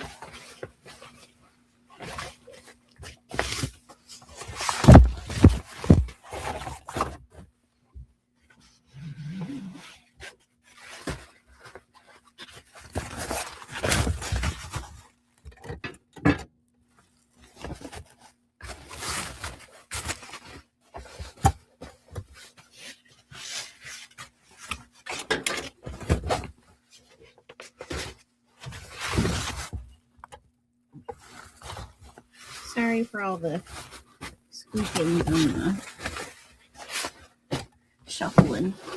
Ah! No. Stay.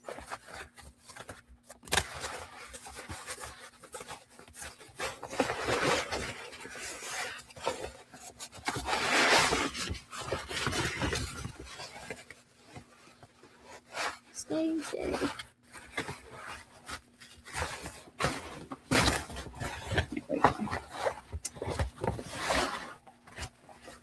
It might not be the most economical way of doing this, but it is what works for me. Okay, get in there. Everybody, oh, no, stay. Why do I feel like one is missing?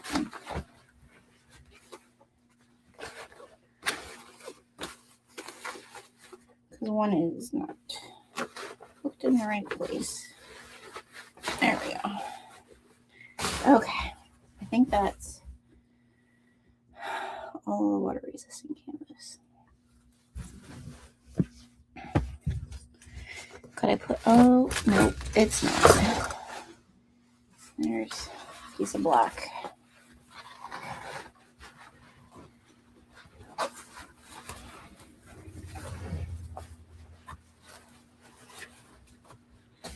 There we go. Oh.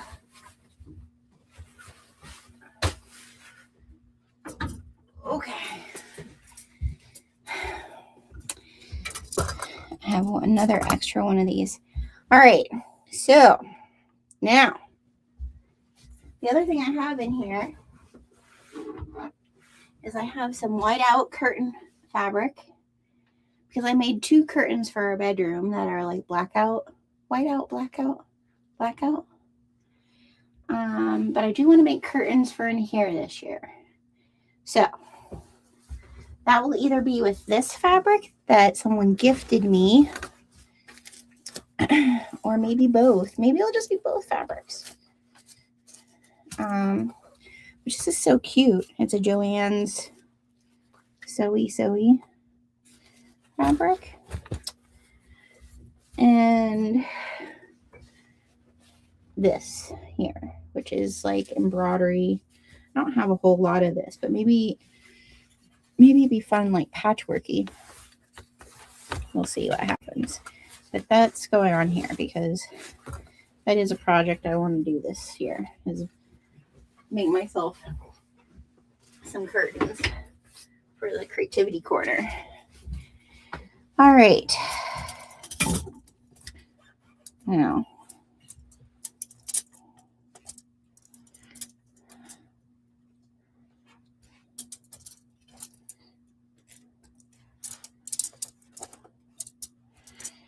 this fabric that's on this other one, I don't think I'm going to use it. I have this fabric, which is our designs of the Siren Mermaid. I have it in Kona, and then I also have, this was from my Saya Sidekick. And I only used a little bit of it, but it was like the first custom designs that we commissioned from Corinne over at Inspired Design Illustrations. And I love it so much. And I was going to keep it as like a record. Because I don't ever keep my own fabrics. But I said I was changing that this year. But this, I don't know if I'm going to use again because I already made something with it. Oh, you know what else? Oh, maybe I am going to keep this. I could make a pair of sneakers out of it. I think that's what I'm going to do. This I know I'm getting rid of. So if anybody wants it, I think it's a yard.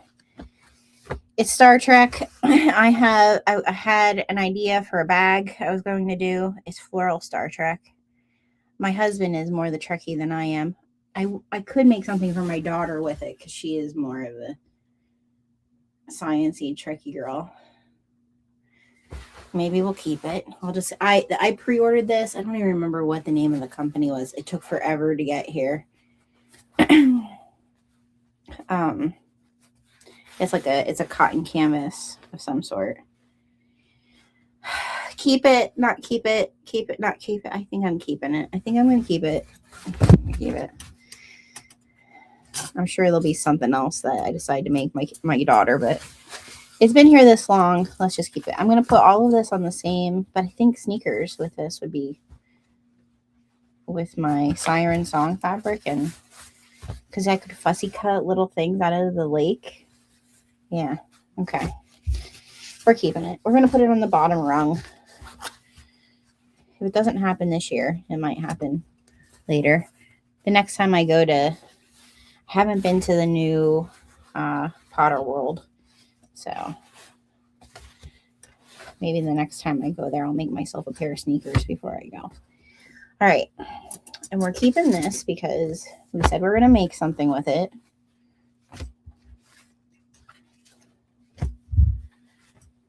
All right.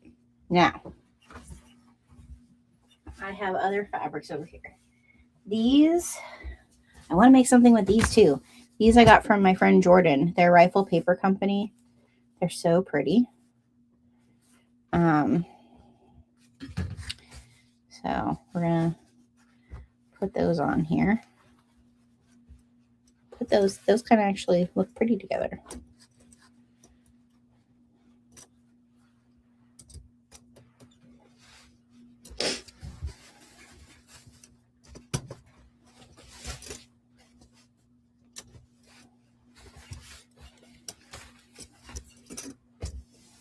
All right, what's next? This is where like I have scraps like this of like our vintage denim that I'm going to get rid of these, but then where do I stick them? because I'll use this. Fat quarters. How do we store fat quarters? Oh.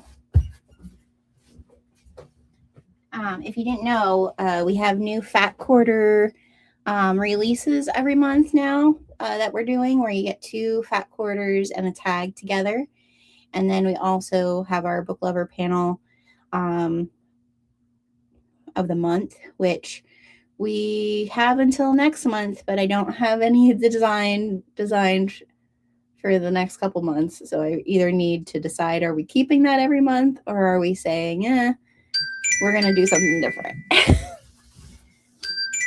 All right, 20 minutes. That went fast. That last 20 minutes went fast. All right.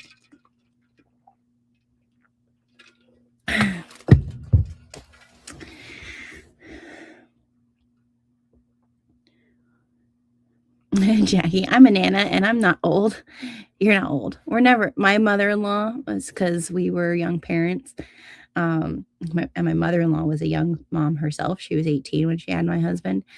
When we told her that we were pregnant with Belle, with my daughter, she punched my husband. She was like, I cannot be a grandma yet. And we're like, well, looks like you're gonna be. I scrapped, but even with grandbabies, there are photo books that are easy. Yeah. I think the thing that's cool about scrapbooking coming back now is that everything is so digital. So you have to like purposely like find, like get the, because I was talking to my friend about that, because she was like, all of her pictures are on her phone. So then she has to find some place like to get her pictures done, like printed. And that actually the phone photos aren't really as good as what a camera, can still do. So I think that's interesting that like people are going back, like the whole analog experience, which is what I wrote my blog about for this month. If you didn't read my blog for this month, you can go and check it out. That people are like going and buying like a camera again. And I think that's great. Not just because I'm from that generation of people who still had that. Like the first pictures of my daughter were not on a phone. They were a camera, and that was early 2000s. Just like how much has changed in 20 years and how far we've gotten away from like some of those physical things in such a short period of time, right? I've taken a lot of my fabric from quilting that I will never use, and I am making bandanas for the rescue center. My daughter works, and also dog bed. Sharon, I love that idea. I love that. Yeah, that's really awesome. Really awesome. Let me set we'll do one more, because how many? We did 3 minutes, 20 minutes. All right, so now we should actually have a little bit of a longer break. You guys, what time is it? It's 12:15. So let's set our timer for 15 minutes. And that can give you time to potty break, check lunch if you need to grab your lunch. Yeah. How about that? How does that sound? We'll set it for 15 minutes. All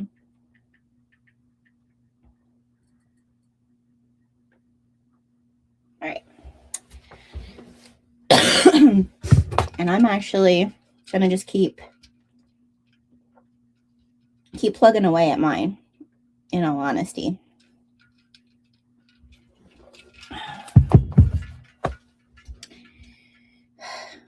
Yeah, I don't know how I want to store fat quarters.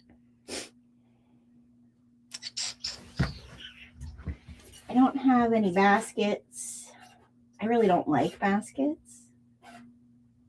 And I had all of them up in here, but my patterns are kind of taking over that. And I do plan on using more fat quarters type stuff this year. So I would like to like see it. You know what I mean?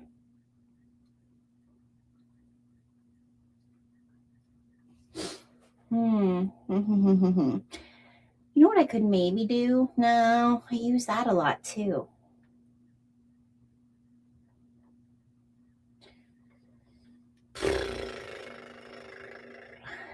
My books. I have shelves here with all my books on. I have a fair amount of decorative stuff in my sewing room now that I'm thinking about it. I have my books that are behind my sewing machine there, but I could maybe move those to the Betty room. Because that's the other thing I would really love to do this year. I'm just filling my year up with so many to-dos. Look at that. Who would have thunk? We have like in our bedroom, there's like our closet, but then it kind of creates like a little, I don't know, what do you want to call it? It's the perfect spot for a window seat, is what I say. And that's what I want to do. I want to put a window seat there, and I want to put a shelf with all my books. I've been saying that for, well, since we moved in. So maybe if I stack all the books there in the corner, DJ will get the hint.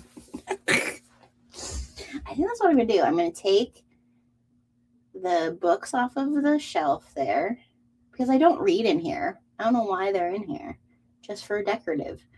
I'm going to take all the books off the shelf, and I could stack my fat quarters in there that I could see them because I don't have that many yet. So I think that's what I'm going to do. And my actual cameras and prints. Yeah, me too. I mean, yeah, I think it's really difficult.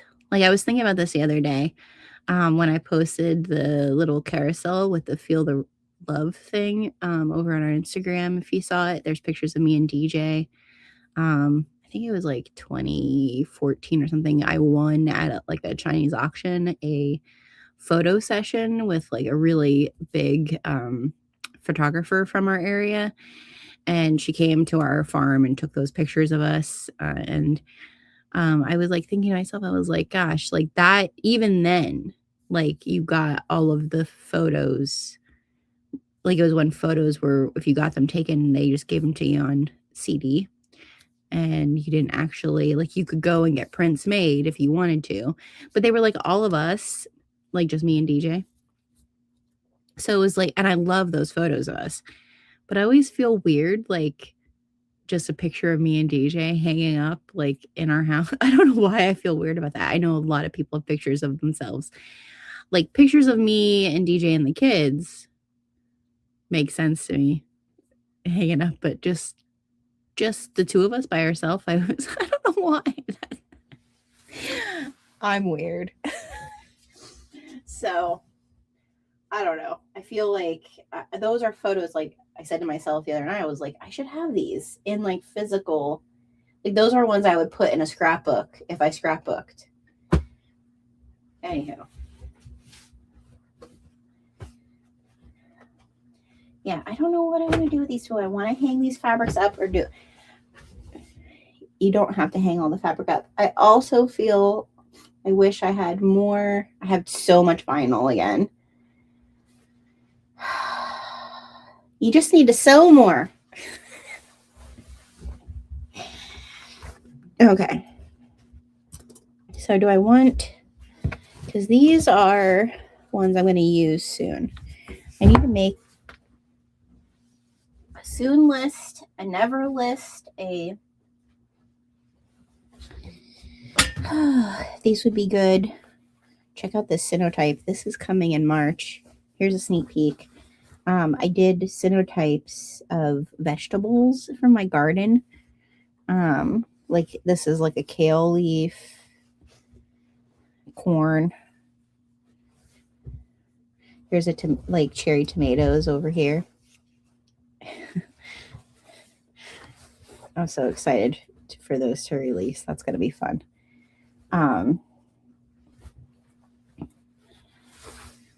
Cynotyping is fun to do.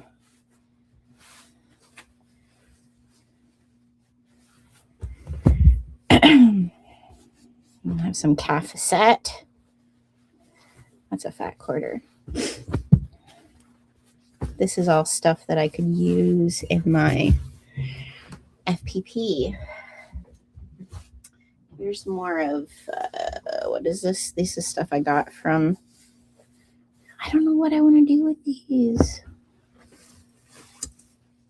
Got this from Jordan. I'm not going to put these. Oh, shit. I don't know. I love them so much. I feel like if I see them, I'll do something with them. But I should just hang them up because these, we'll just hang them up. Just hang them up all together. And I'll know they're there. When inspiration hits,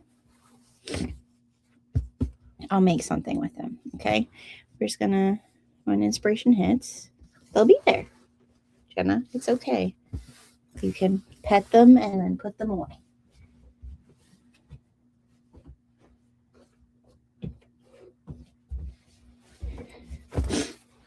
Okay, this is, I should put these in order of how I'm using them because these I know.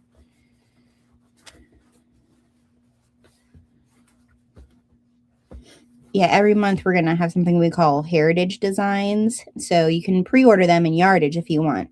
But we will have fat quarters, limited number of fat quarters cut, and tags, cork tags that I did with Jade and Chris at the Heartwood and Hide Co.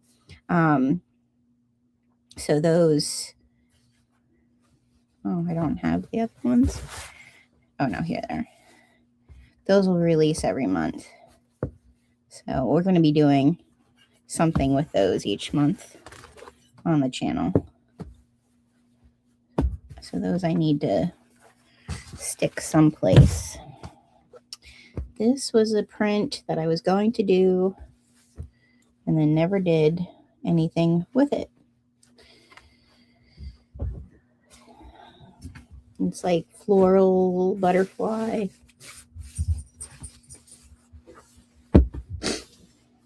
So those, I think I'll hang those up too, because maybe I'll do something with it later.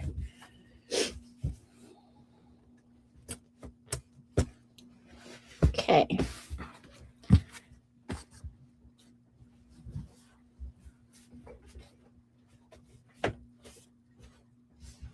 More prints coming up. These are, this can go for a scrap bundle. I can go in the trash. More of this.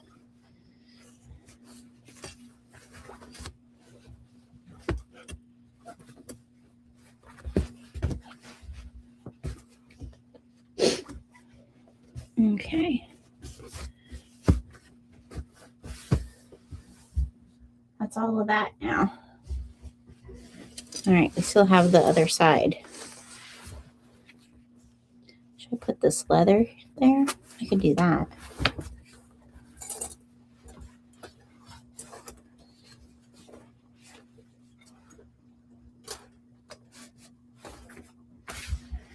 Okay.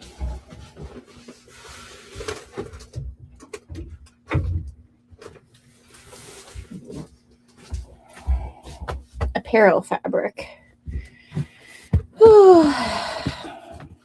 How does everybody store big, bulky fabric?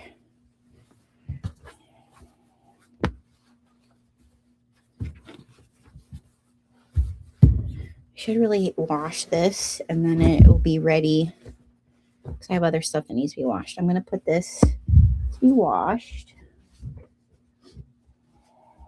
This here, I have to, oh, I have denim too here.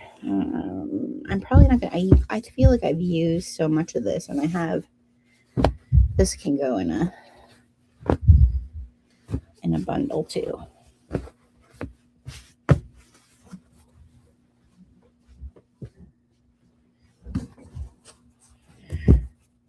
All right, this is an upcoming, I need to cut this out, but it needs to go away until it's time to cut it out. So we're just going to hang her up.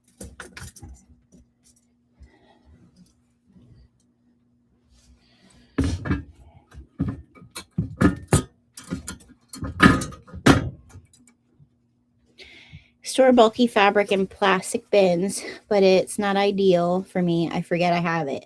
Yeah, I have plastic bins over in my bedroom that I store all of, like, when I make bags and I put them up on my website. That's where I store them, in these plastic bins.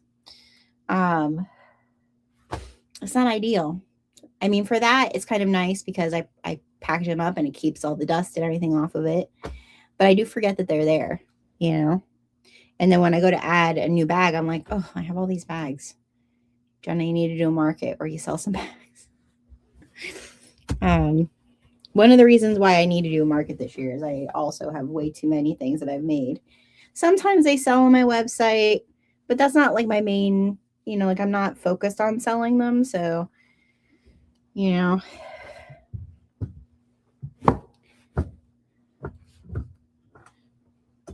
I am shocked that nobody's messaged me for the Edward Heartbreaker yet, though, because for some reason my Twilight bags, they don't last long.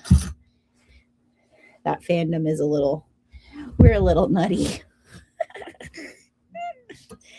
I love it, though. I love making that bag too. It was fun. Oh, here's some more cotton. Okay. Well, this is just going to be when it's washed.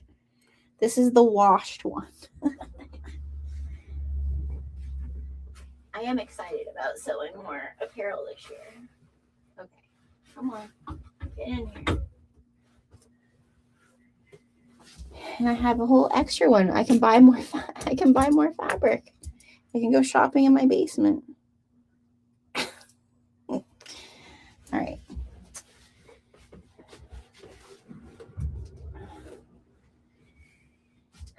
Let's see now. Put stuff back in and put it in a way that makes sense. Well, we're gonna put the big green foam in first. That gets shoved back in as far as we can shove it.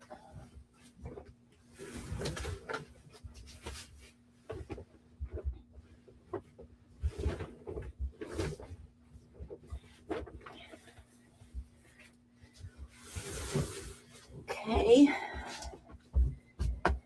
And now, I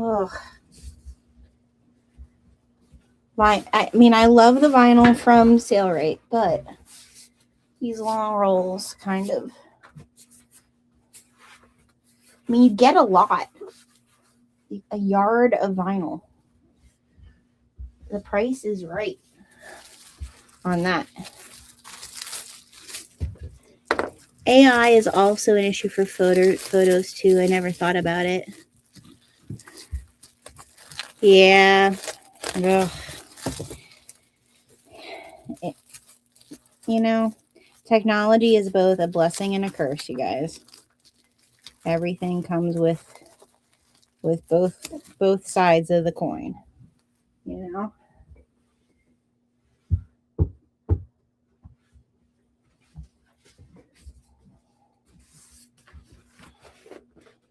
This is the black. You do not need black vinyl, Jenna.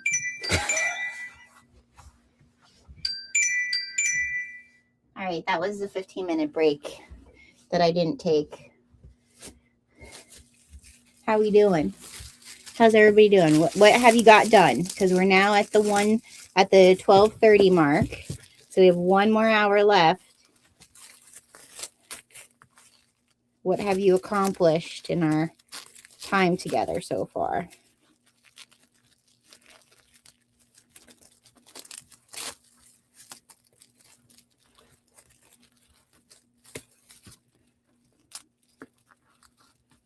I'm such a Nutris girl that when I see another black, I end up buying it, and I have so much black now.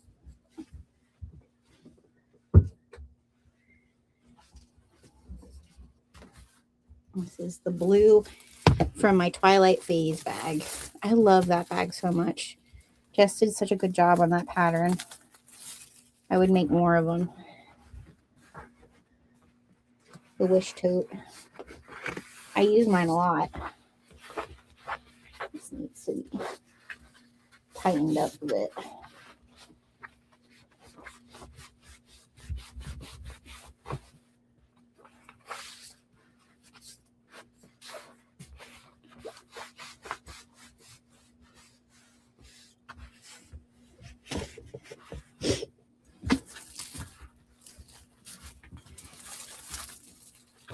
Come on.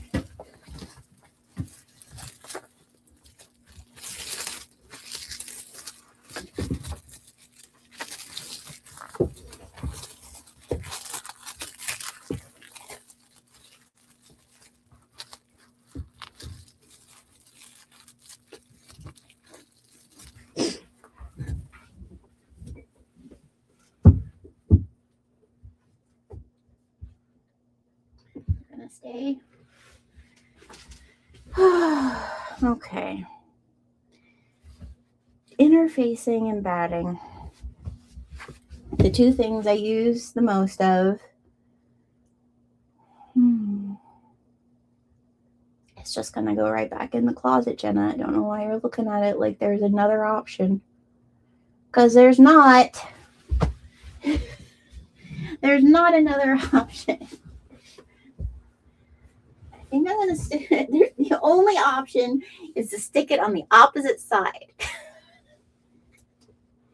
So we're gonna choose the other option.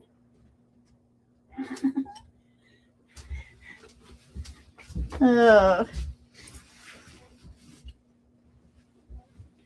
Right. Let's keep it on top of here because we're not, you know, that will work because we're not really getting that other fabric there. That's not going to work. Where am I sticking that? I want to put it right here so I use it. Yep.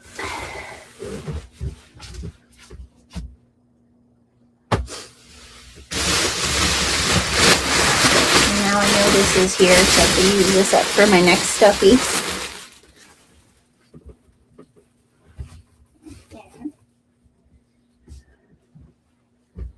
I think I'm going to put my interfacing on the shelf instead of on the ground.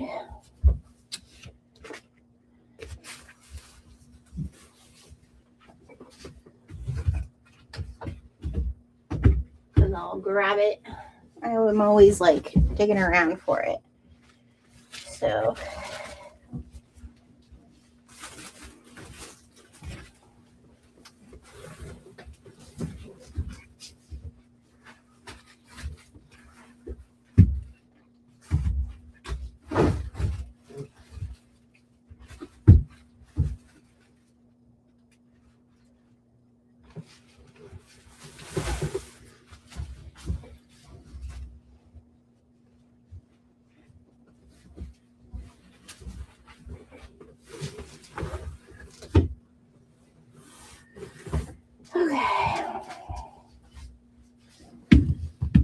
oh, what am I doing? Mesh. Where am I putting this?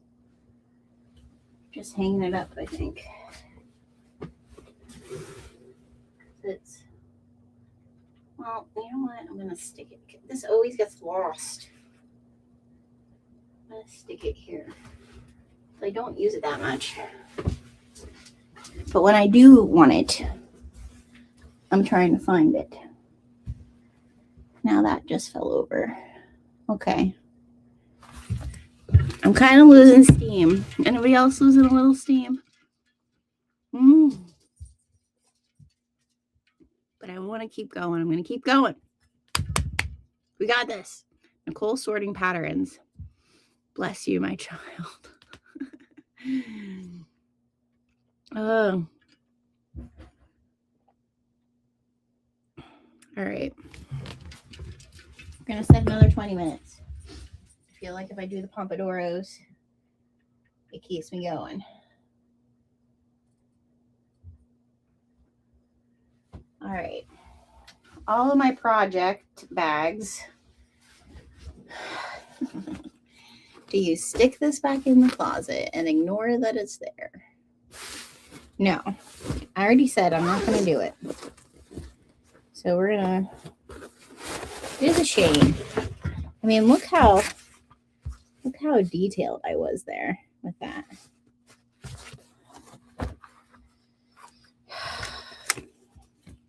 I have everything cut for it.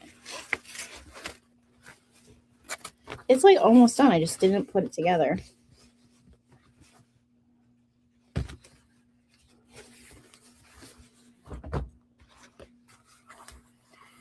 Should you just do it, Jenna? Should you just do it?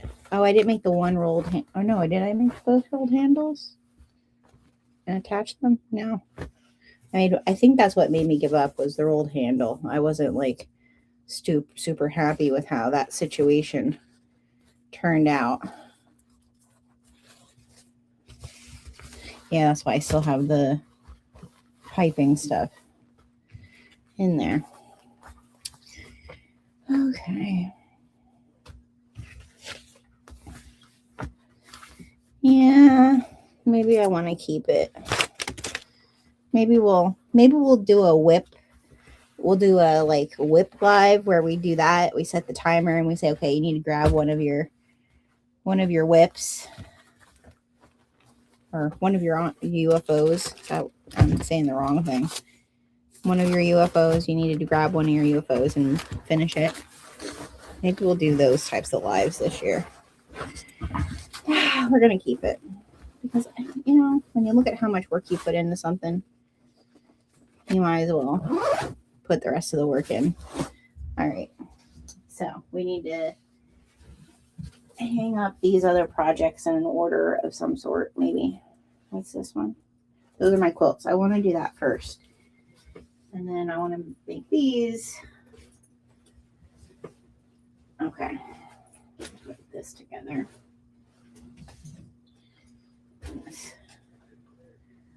These take up a lot of space when they're full. That's part of the issue. That's why my closet felt like it was so full. It really wasn't. It was just all my unfinished projects were here.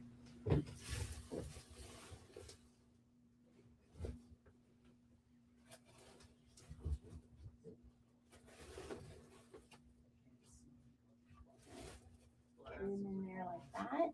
I think I can. Okay.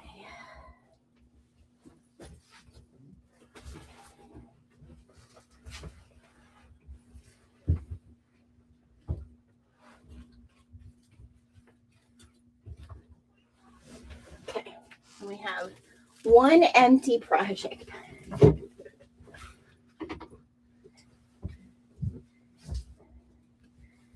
And we're gonna put our roll of dress bags back in there for the next 40 years. What else? I think I can fit my ironing board in there now.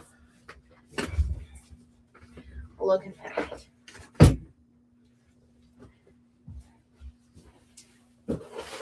And our oh my god size of Heat and Bond, which we are using this year. We're using more of it. We're gonna try to maneuver as we get this in here.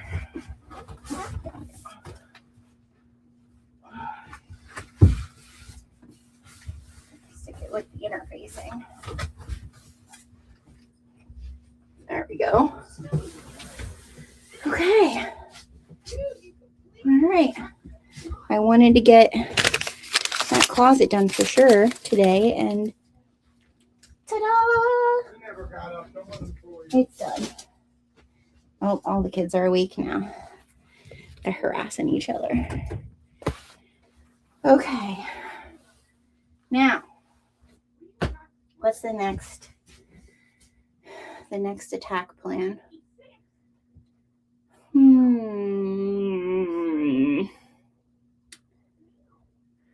Well, I guess my desk over here. Or should we get the books off of the shelf?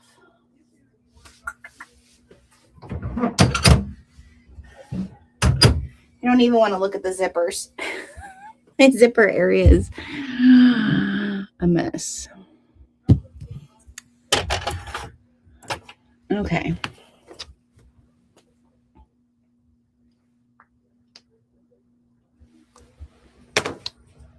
What are we doing next, Jenna? Don't stay in decision paralysis. Put this back.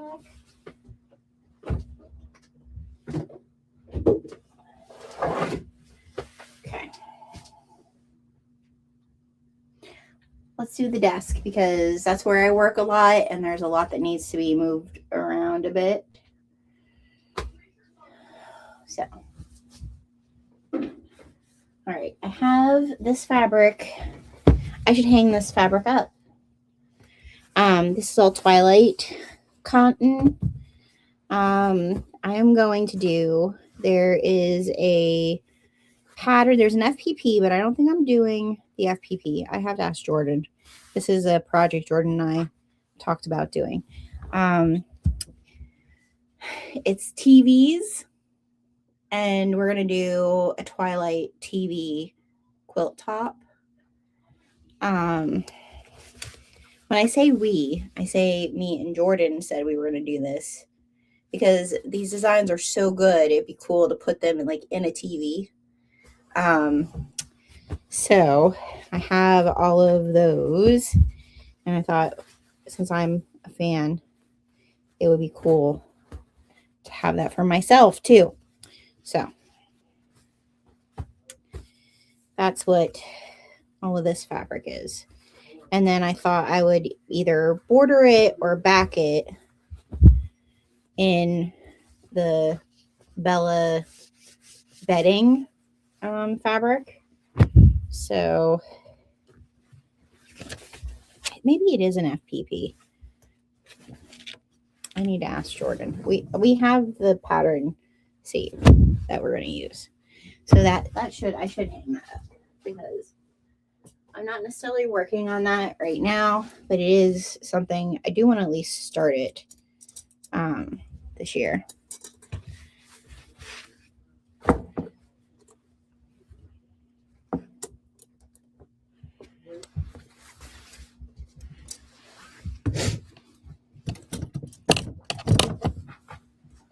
And then that way it's just not up on my shelf staring at me and saying, hey, you're going to do this and you haven't yet.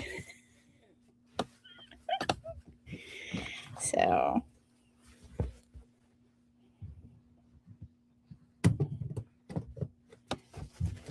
but I am going to do it. It is going to happen because that'll be really cool. Oh, goodness, coffins. What? Hey, I'm on a live, just so you know. Did you schedule something for the 10th? For today? No, the 10th. No, not for the 10th, for the 11th. Oh, okay. What, you talking to Z? No, I was talking to Dave. Oh, no. I didn't schedule anything for the 10th. He's got to show up on the 11th. Well, then he'll be here for when Aunt Joelle's here. Adult boys and organizing their life.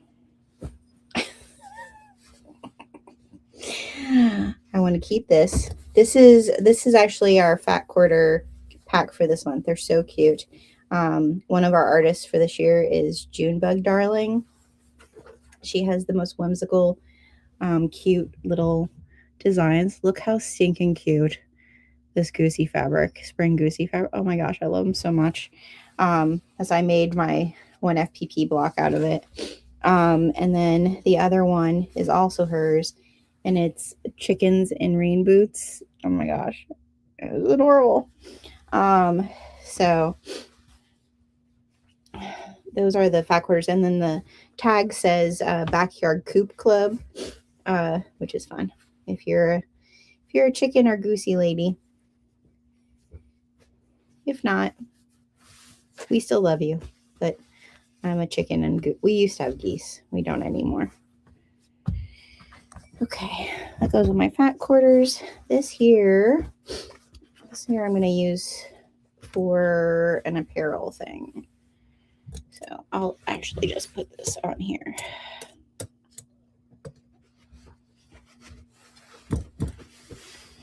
And then I have this big stack of dyed fabric.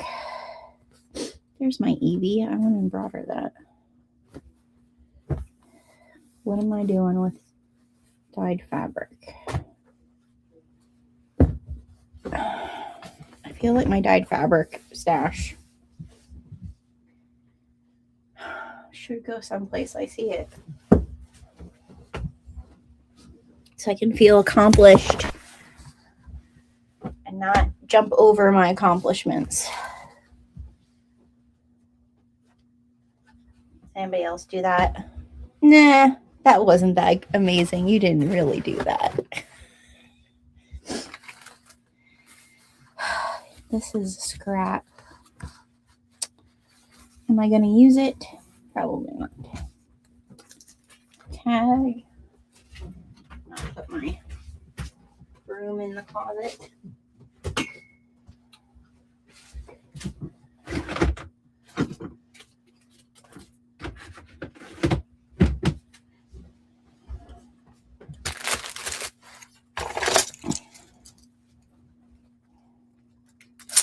Oh, almost.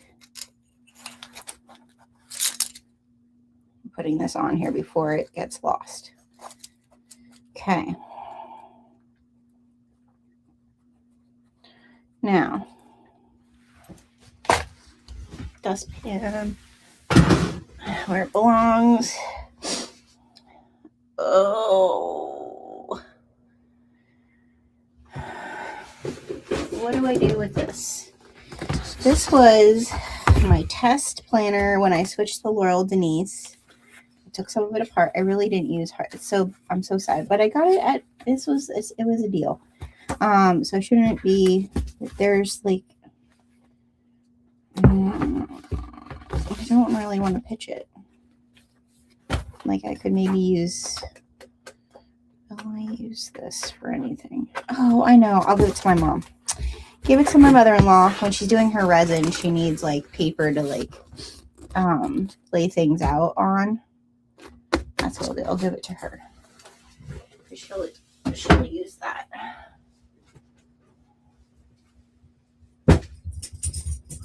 What are you doing? Getting rid of this hanger. In here. This can go downstairs. This morning for breakfast, we had blueberry pancakes, sausage, and scrapple. Does anybody know what scrapple is? It's a Pennsylvania Dutch thing. I haven't had good scrapple in a while, and they had it at the grocery store, and I was like, "Ooh, I'm grabbing that." All right. What else we got over here? This is earrings that I got for myself, and one is for giveaway. So I'm going to set the giveaway one aside. I keep these little baggies when I get them in stuff because I put my hardware in that when I'm working on a project. I put all of that in here. Oh my God, scrap was so good. If it's done right. If it's not done right, but this was done right, so it was good.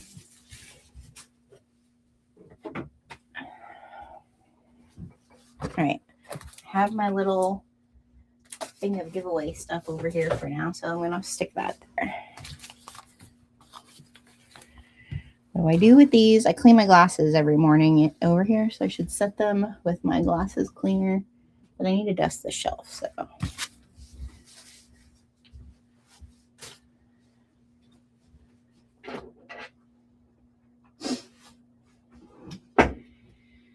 Okay, I have all my rulers. What's this? Oh, that's where that went. I was looking for those stickers. Oh, these are good stickers. I want to put these on my new planner.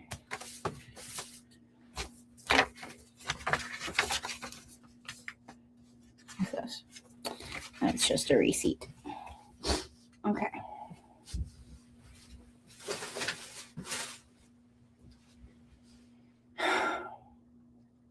All right. I keep saying that to myself. These need to go someplace else. This needs to go in here with future project stuff.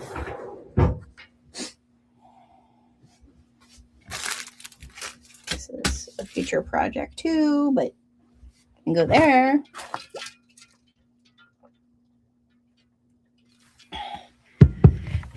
You're going to keep working on this all week. It's a short time so you don't get overwhelmed. Yeah, I feel like today is like my stint to like just kind of get it to a place and then go from there. Because again, I plan on working a lot more in here, so it's kind of like why I do want to get like the dust bunnies out. That would be a smart thing to do. All right, I have all these magazines that I've collected over the past 2 years when I was doing the trend report. Do I want any of them for inspiration? This is also something my mother-in-law would probably take because she can use. I love Magnolia. Oh my gosh. It's like so what I want. I would like want to step into Joanna Gaines' house and have it be my house. Would never happen. It's not a possibility. For my house. My house is too chaotic. But I do love the Magnolia magazine. I probably should get a subscription for that. Yeah, I'll give these to my mother-in-law. I'm going to keep my Mary Jane magazine and my Magnolia magazine. So sometimes I like to just look at them and believe. Anybody know about Mary Jane? This I find at Tractor Supply.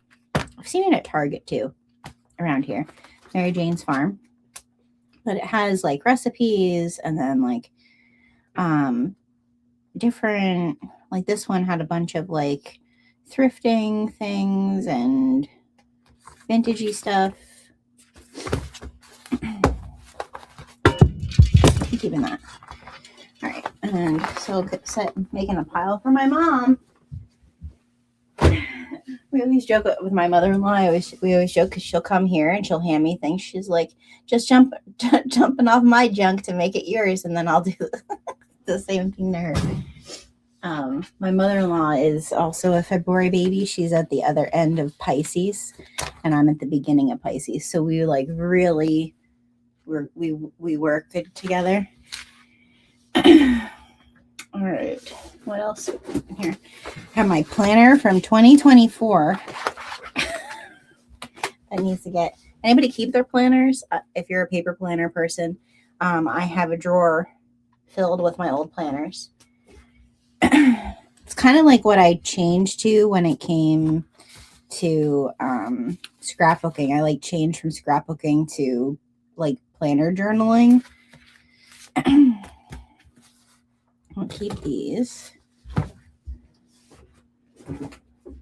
Oh, this is what I could. Oh, I was like, you know, I need a 3-ring binder for my FPP.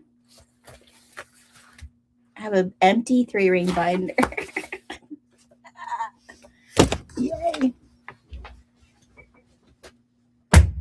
And now I need a hole puncher though. I'll steal my daughter's. My daughter has one for school stuff. What else do we got over here? Ooh, another Magnolia. See, I love this. I should treat myself and subscribe to this.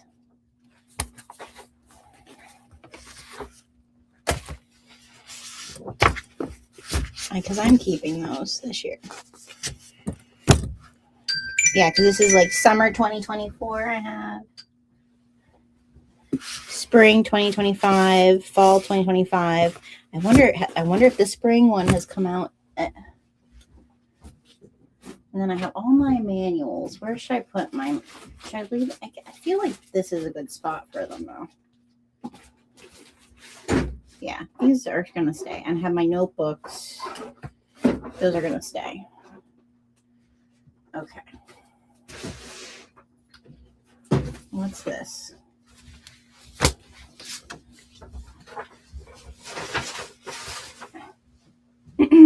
Oh, my daughter's taxes. Why would they be here? Why? Because Mom. I need to purge. They're out of control. Yeah, I need to purge the magazines. I do feel like that's one reason people got away from like analog stuff is because you collect all of this stuff and then it's like, oh, what do I do with it, right? But at the same time, there's just something different about holding the physical copy of a magazine and reading it versus looking at it on your phone or your tablet. And again, like I said, anything that goes into the trash here becomes a recycled shower. It heats my water and heats my house and keeps me warm at night. So I really shouldn't be that upset about that I bought it and it isn't going to do anything. It's not going to a landfill, is what I'm saying. So I need to, this is all paperwork that needs to be filed downstairs. So that also needs to go down the steps. Now I'm making a pile in my hallway to go down the stairs so that I file things where they need to go. Okay, what's next? Over here on this little shelfy shelf.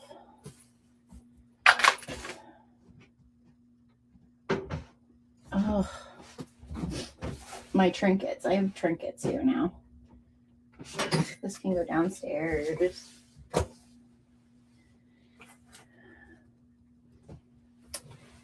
Yeah, bookish stuff. I think I am going to move my books over, except for I feel like my Magnolia magazines I want to keep here because I'll look at these.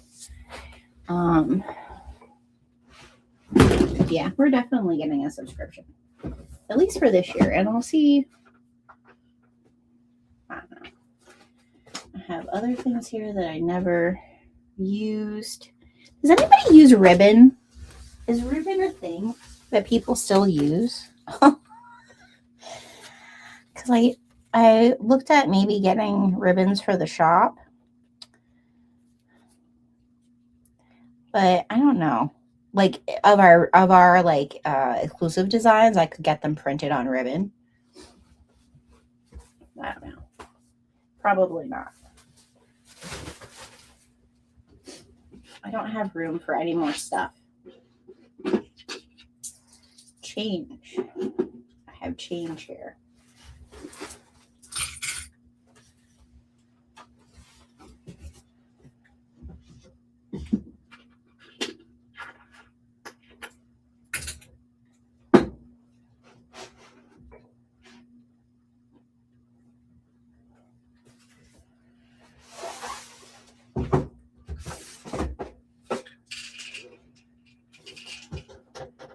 Advil. That needs to stay in case I have a headache. Doggy treats. Should we read an Enneagram card? Let's see. Does anybody know what their Enneagram number is? If you know what your Enneagram number is, put it in the comments and I'll read one of the cards. I'll read one of mine. Let's do, because there's basics about your Enneagram number. There's awareness. There's insights. There's assets. There's relationship. And then there's a deeper dive into your number. So let's see. I'll do mine. I'll do the deeper dive.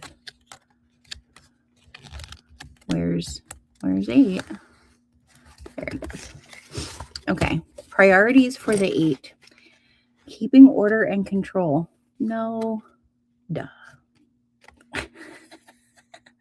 Use ribbon for cinch bags. That is a good idea for cinch bags, right? I feel like our bind and dyed, like if I was going to do anything, I would maybe, because I haven't ordered my bind and dyed for dye season this year yet. I was thinking about ordering, because we have the 1 1/4 inch and the 1 inch, which are both great. But if you're doing like shoelaces for the quilted shoes, or hoodie straps, or like cinch bags, I was thinking about doing like either like a 1/2 inch. I think that would probably, would a 1/2 inch be like shoelace size? I was thinking about maybe doing bind and dyed in a smaller. Priorities for an 8th, maintaining their autonomy. Yeah, I'm pretty. This is me. This is my stuff. Avoiding vulnerability. It's not easy. Protecting themselves as well as their loved ones. Yes, I will. I'll cut you. So that's that one. Let's see. What's my relationship one? Let's see. Okay. In secure relationships, healthy to average 8s travel towards the average to unhealthy side of a 2, which for the longest time, is it useful to take the Enneagram test? It's been one of the most, so if you don't know what the Enneagram is, let's go in there, Christy. If you know what the Enneagram is a personality typing situation that is probably the most different than any personality test I've ever taken. And I worked in corporate America. So if you've worked in corporate America, you've probably taken a dozen personality tests.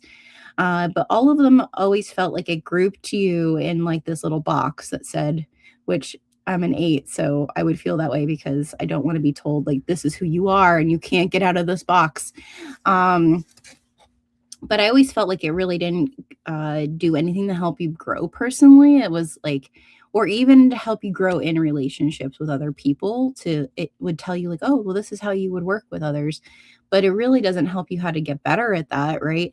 So the Enneagram, I feel, is one of those that it really looks at the whole person, and you are like, you are typed, whatever your type is, but you actually are all of the Enneagram types in some shape or form. And the Enneagram, I did a whole 6-month study. I could coach Enneagram, I guess, if I wanted to. I don't want to, by the way. But it really, it's helped me, one, in myself, to understand more of myself, but also how I relate to my family, because after really learning more about it, I was able to, all my family took the Enneagram test, and we kind of learned more about that. Out of all of the things that I've done in my marriage, along with the love language thing, it's been the best thing for Deej and I to really work together. So I highly do recommend taking an Enneagram test. The Enneagram Narrative is the test I recommend. There's a lot of them out there. Or Narrative Enneagram is the one I recommend. It's $10 online to do it. And I feel like that one actually it's the closest one I've found to typing you correctly. For a long time, I had people, like when I first learned about it, people said I was a 2. And I always felt like, oh, I don't know. I feel like 2s are too nice for who I am. And it's not necessarily too nice. It's just like, it didn't feel like, I feel like when I'm a 2, I have to be very careful because I do become a 2. Like this is saying like, in relationships, I can travel towards an unhealthy side of a 2. I have to be careful when in relationships with that. It doesn't make you perfect. Okay. Like it's about learning more about yourself and like where you go when you're stressed or insecure. The Enneagram really helps you understand things that trigger you. I guess that makes sense. So it says Enneagram 8s, when they are healthy or average healthy, 8s, they travel towards unhealthy sides of 2s. They share their true thoughts and feelings with those close to them. So I'm more vulnerable when I lean towards my 2. When I'm an 8, a healthy 8, and that's like kind of it when you learn the Enneagram, the way that I learned about it in coaching. So we'll coach a little bit. It's kind of like you're an iceberg. Okay. So you have all this stuff that's above the surface, right? And that's what people see. And then you have all the stuff that's underneath the surface that people don't usually see. And that stuff underneath the surface can be stuff that you do in stress, stuff you do when you're triggered. And it's important to know what are those things underneath the surface so that you can actually be your full self. There's also the Enneagram is the oldest typing of personalities. I actually have found parts of the Enneagram in Sanskrit. So it's predating like even Christianity. That's why you see a lot of it, like a lot of coaching in other religions have parts of the Enneagram. So it's the history of it is also really interesting. They seek assurance that they are needed by those they love. So I also like one of my love languages is like words of affirmation. So, like that was one of the things that helped Deej and I a lot understand each other because his is acts of service. They desire to hear words of appreciation. Right there. They show their more vulnerable side and they express their longing to feel loved and cared for. And where your Enneagram type, where they like say like your Enneagram type like stems from, is your first moment in your life of need or pain. The first time you ever needed something. So it's literally not something you probably remember. It could be like as a baby that maybe you didn't get a bottle, you didn't get fed, like it can be something you don't even remember. It can be something you do remember, but it's women who are 8s are usually mistyped as 2s, because 8s have a little bit more of a, I don't want to say dominant, but like anger is like the core pain for an 8. So it's just more socially acceptable for men to be 8s, I think. And so like my core reaction to not getting what I needed was anger. So many times what drives me in a lot of things is anger, which people don't, I hope people don't think I'm an angry person, but yeah, so there's a little bit about the Enneagram.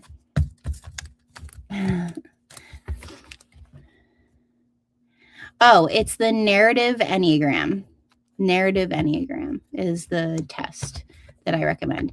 A 9-1. I have a lot of friends who are 9-1s. I found, like, I feel like when I was younger, I lean more to an 8-7. So you also have wings. This is too deep for Sunday's cleanup live. But you also have wings. And so like your wings are the numbers that are next to yours. Like here's what the Enneagram looks like. And my wings are 7 and 9 since I'm an 8. And so also learning what your wings are is helpful because then you can kind of see like in certain social environments you're more one or the other, right? And I find as I get older, I'm more of a 9. Like when I was young, I definitely leaned into my 7. But I find as I get older, I lean more and also like I think everybody goes through that, is you like as you mature, as you learn things, like there's a wing that you were when you were younger, and then as you get older, another wing takes suit. There's also triads that fit with your different parts of your body, which is really, really interesting. I could geek out about this for a long time. But I shall not. Unless you want to geek out with me one-on-one about it. But if you take the Enneagram test, I'd love to know what your Enneagram number is. Feel free to DM me and we can chat. Because I quite enjoy, and it's beneficial. Like I said, I feel like it's like the best typing situation that I think is out there. Because what is the other one? The Briggs-Myers, whatever. Sounds good, Jackie. Yeah. That also told me that I wasn't a 2. So the triad that is for an 8 is a 5 and a 2. And 5s are very like detailed, focused, very I don't know how you want to say, like they can get sucked in things. Like whenever there's something new to learn, I'm just like, give me all of it. So that's very much a 5. So that's when I also was like, it's like one of the ways that an 8 copes with stress too, is to lean into their 5, is to like, I feel like I'm not in control of this. How do I gain control of it? And the way that I go into how do I gain control of it is research it. So yeah, the Clifton Strengths, and it was crazy accurate for me. Yeah, I've heard of the Clifton. I don't know if I've done that one. Have I done that one? I've done a ton of them. Because again, like one, in working in corporate, it was like a big corporate thing back in the early 2000s for them to like, we're going to figure out who you are. And like, if you can actually do the job we've given you. And then when I led a big team of women, I was one of the first people that was part of a direct sales company. So I was over $1 million company of other women. And we did a lot of them there too. That's where I actually heard of the Enneagram first. And that's where I was mistyped. And then when I left there, I still really felt like the Enneagram made sense, but I felt like, I don't think I'm a 2. I think I'm over in the other area. And so in the other triad area. And so that's when I decided to take a course. The name of the plan. Oh gosh, you're going to make me think. I still get all their emails. The name of the place that I took the training and was coached by one of their coaches to be certified. It's a institute out of New England. They have like an actual physical place you can go, which I didn't go. I did it all online was that during the pandemic? It might have been. It was the same. I did that the same time I took herbalism classes. Could you tell the pandemic stressed me out? I just took 2 things. I just said that when an 8 is stressed, you lean into studying things. That would be then.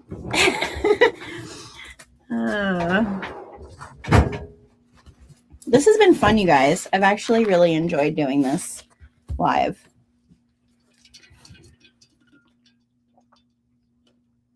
My company strongly believes in the Clifton Strengths, and we manage our direct reports using that as a guide. Mine was crazy accurate too. I'm gonna have to look up the Clifton Strengths when I'm done here, because I'm pretty sure we did. I think Clifton. I think the people from Clifton. Actually, I probably have some of those books over in my bedroom. I'm pretty sure we did those. Are the books like different solid colors? I think I did that one. And it was accurate, actually. I do agree with you. And it was good for business life, right? I feel like, so the Enneagram, I think, can be used for business. I know people who, like, I took the coaching stuff with, that they became Enneagram coaches that go into like businesses and do the training for businesses. But I feel like the Enneagram was more like life-wise. It's more about like you as a whole person. it totally can support you with like working with other people. But I think what interests me about the Enneagram was just all of the other connections to just holistically your whole self, if that makes sense.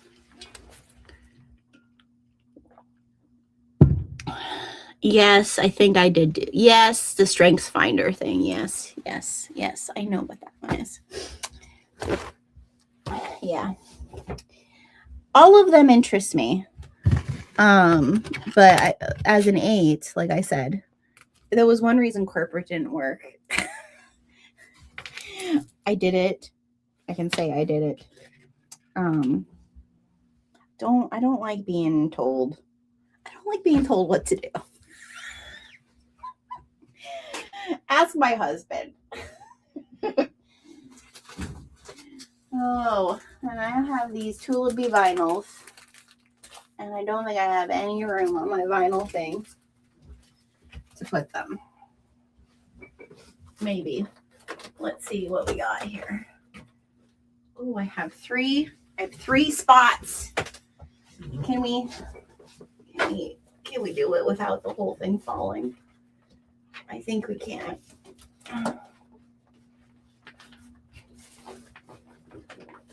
Come on.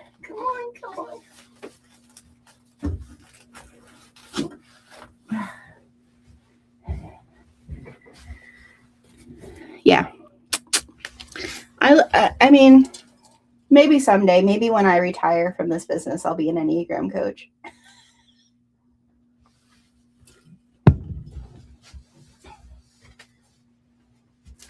A lot of my friends, like, I really wanted to be a 4 at first because I thought, oh, 4s are like artsy people. My daughter is a 4. And I will tell you, like, not that I can't get along with 4s. My daughter is a 4 and she's a scientist. So it just shows you like the Enneagram is not like, oh, you're this type of person. But when I first read about the Enneagram and I first read the 4, I was like, oh, I want to be a 4. Definitely can see where I lean into a 3, which really was me saying, no, you're an 8 because you like to be in control. Not that you're a perfectionist, because I'm not. And then once I like really learned all of them, I realized why it's so hard for my daughter and I to understand each other. Because she's the way she thinks about things comes from a very different place than where I make decisions or any of that, which comes into the parts of your body with the Enneagram, which is really interesting. And that has some Ayurvedic, if you're familiar with like yoga stuff, that then brings in like the Ayurvedic principles of things, which is also really cool.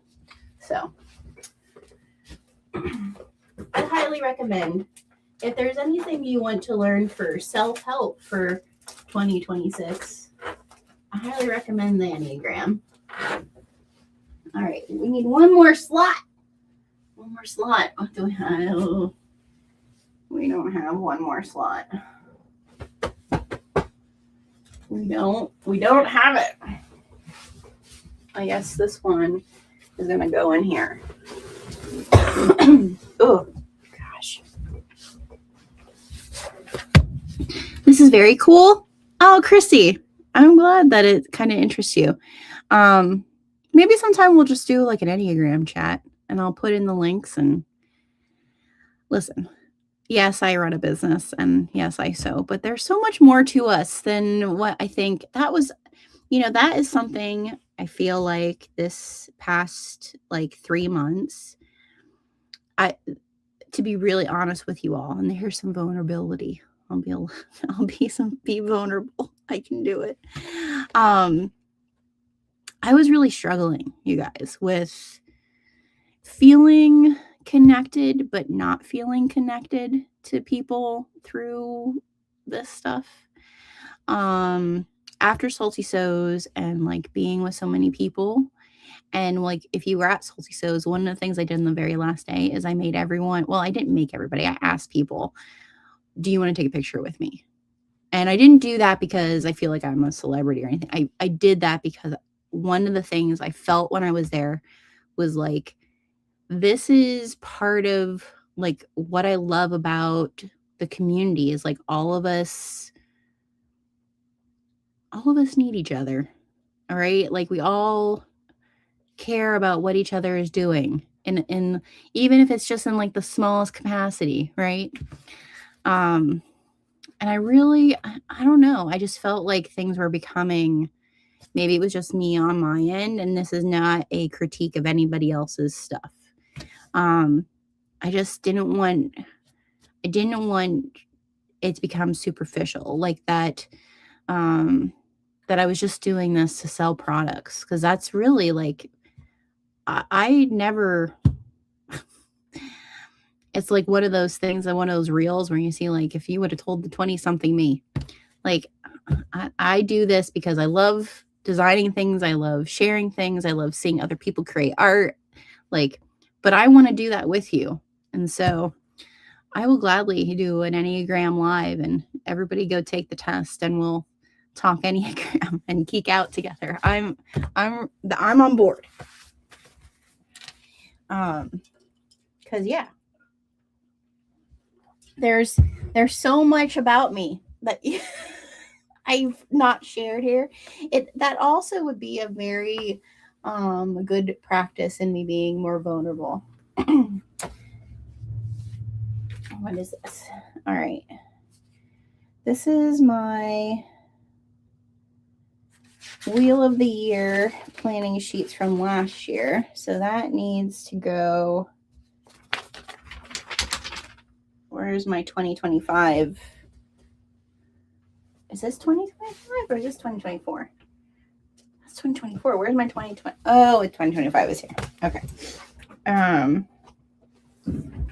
My passion planner from last year, which one of the reasons I changed planners. So if you are a planner person, I've been a passion planner person, physical planner, since Angela first was on Kickstarter. I've known her since she was real young. The company I was working with before, we did like a giveaway with like one of her first planners, and like that's when I jumped on her Kickstarter and to support her. If you don't follow Angela Trinidad on Instagram, I highly recommend following her, not just Passion Planner. She's a multimillionaire. I think she's 10 years younger than me. Super wise for a young woman. But has this company, Passion Planner, and like how she came about doing it and like brought her out of a depression. Like you got to learn her story because she's really inspiring. But I've used her planner for the longest time. And last year, for some reason with the business, like I've always loved her planner for both life and my business. But last year I just kind of felt like I wanted to see the monthly while I was in the week. And so I decided this year to change.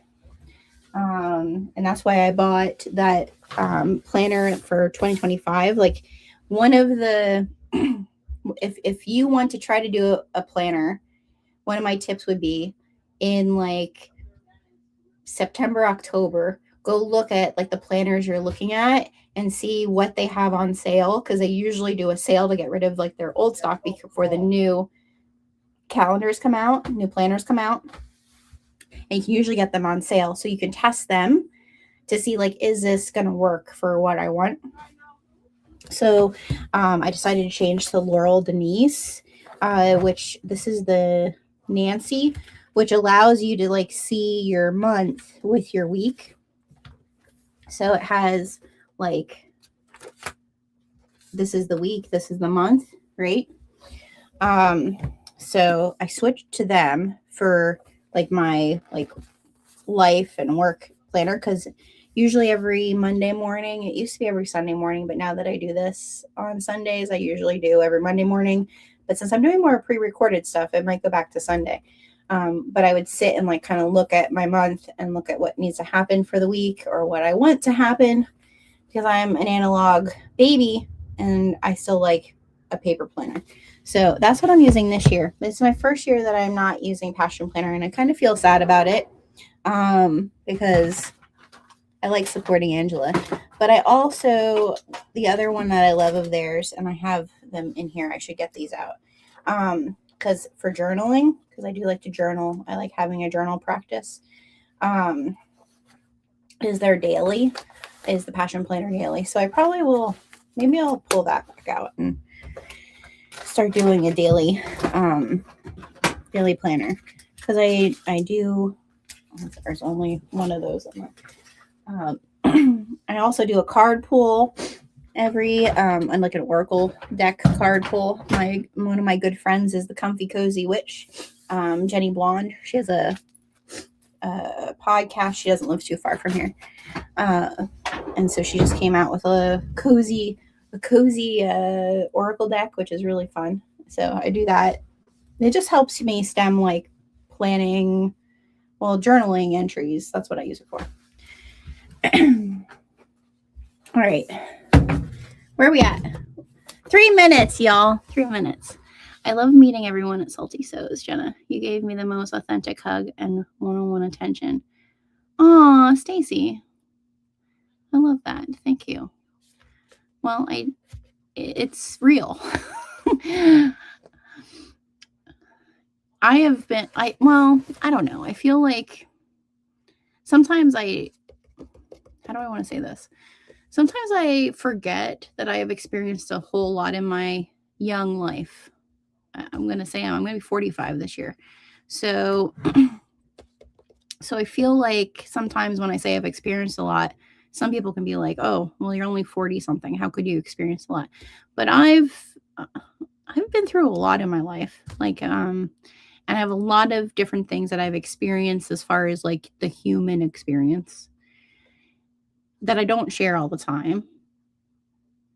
But we're all just people. And in the world we live in right now, like,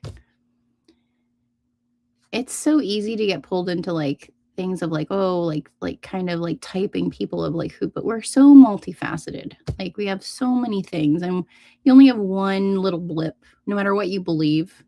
We're here for like a little blip, right?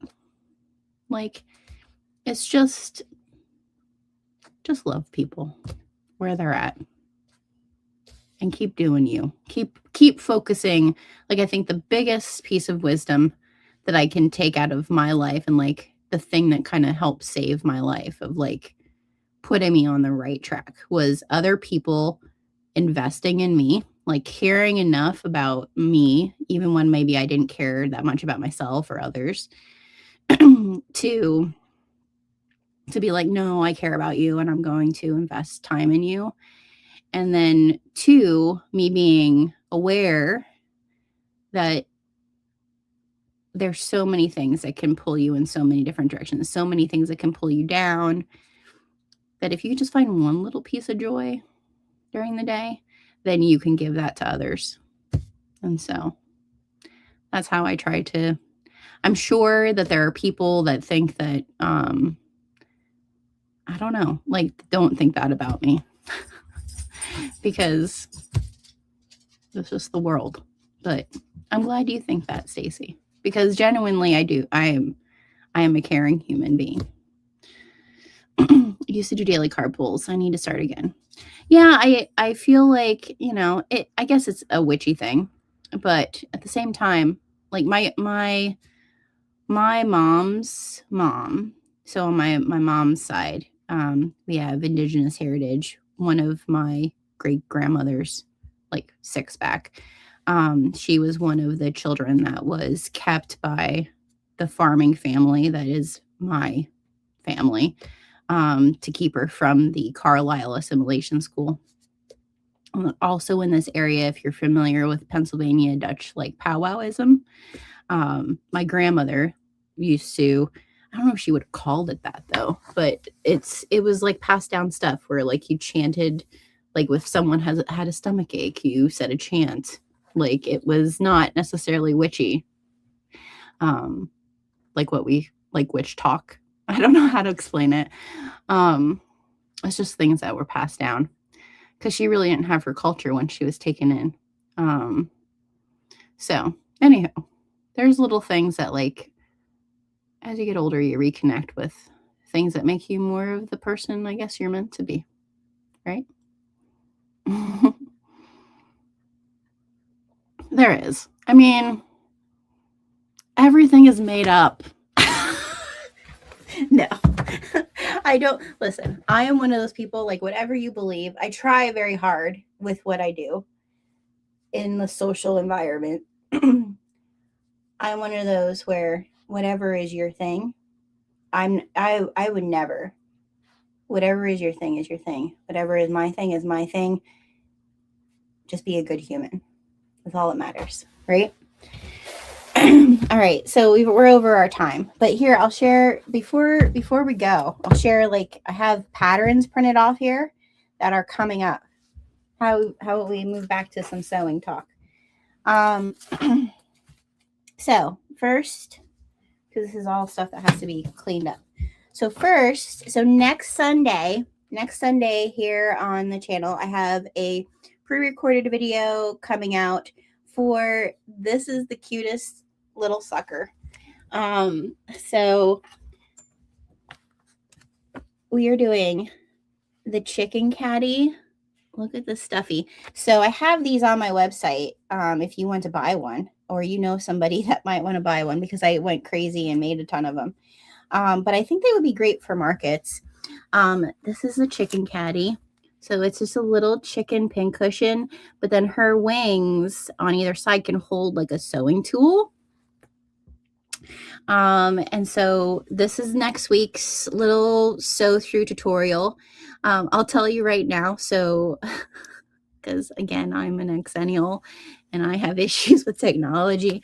My video cameras, because I pre-recorded it before I got sick.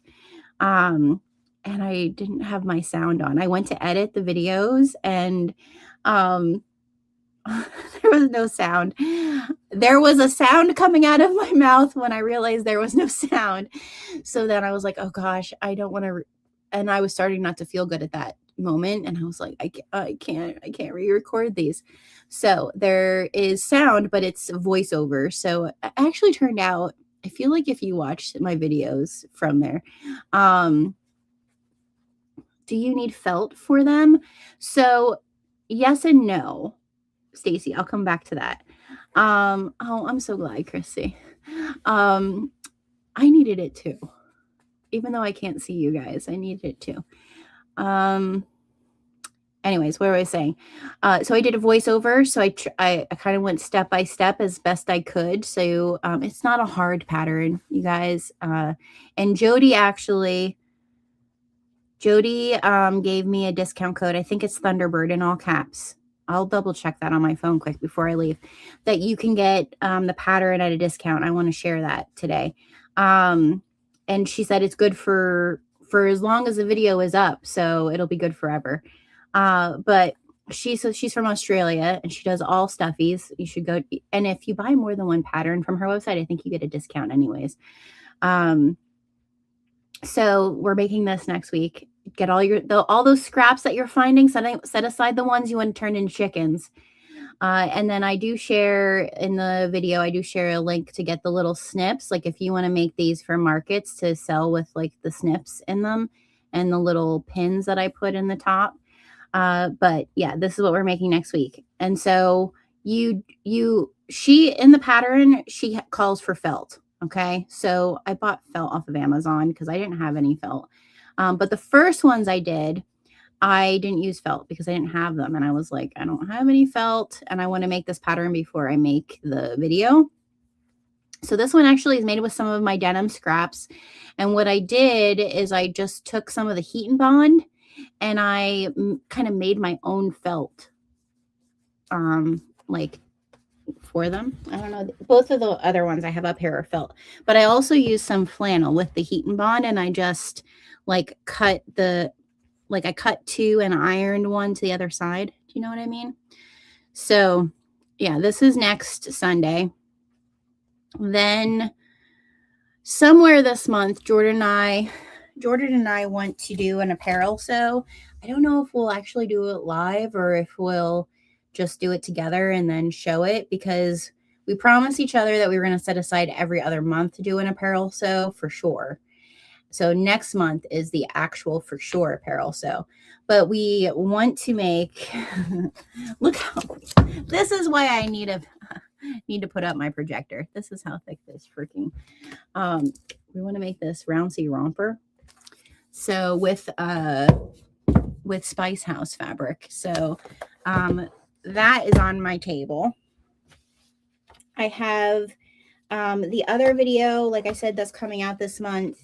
I think it's the 18th, is some FPP. So we're going to do this love letter from Quiet Play FPP. So that's coming.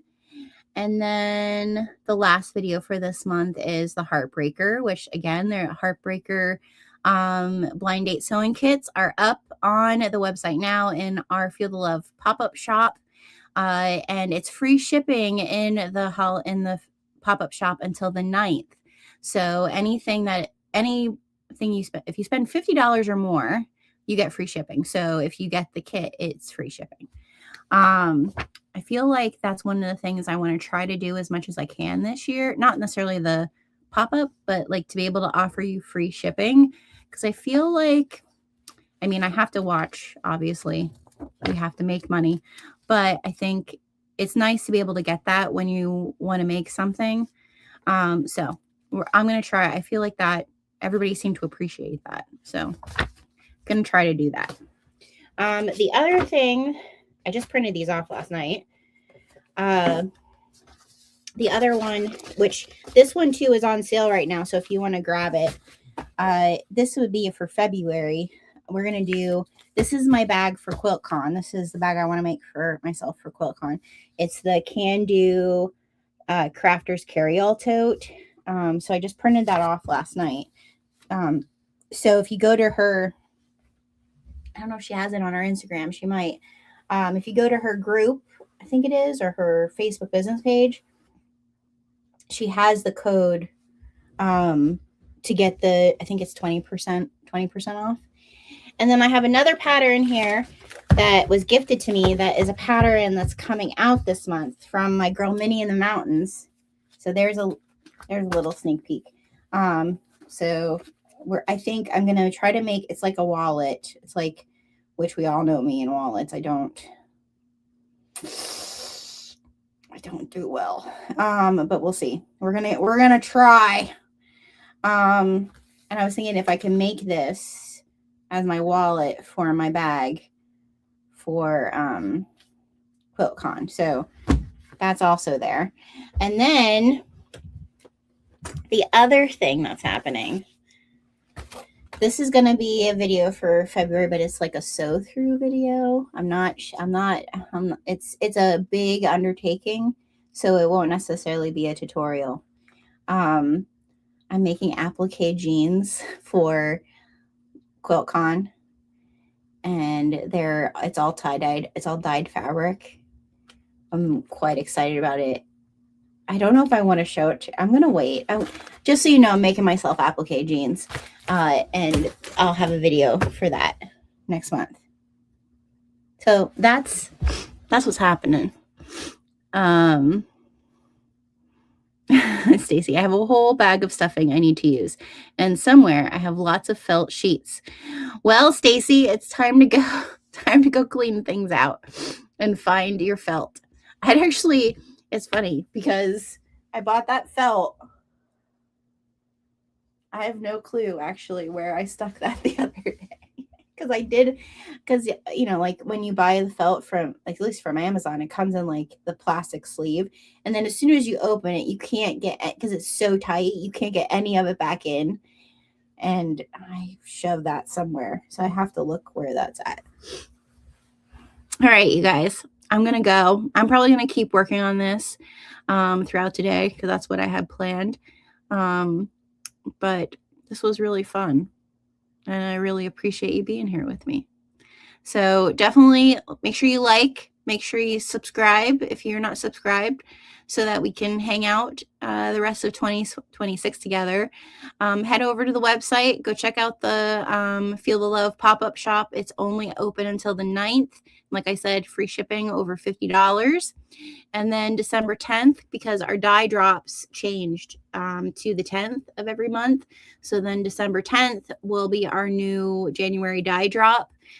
So get ready for that. And if you are not a member of the Handcrafted Post, I need to say this. I need to remember to say this. If you are not a member of the Handcrafted Post, then the 10th is the last day to join to get January's. However, the 9th is the last day to sign up for the Handcrafted Post, which is my creative mail club. It's the last day to sign up is the 9th to get the full year with the like the discount for the full year. And if you are a full year person, you're going to get a very special little Valentine extra in your Handcrafted Post in February. So go check it out. All right. Stay crafty, stay cozy, everybody. See you later.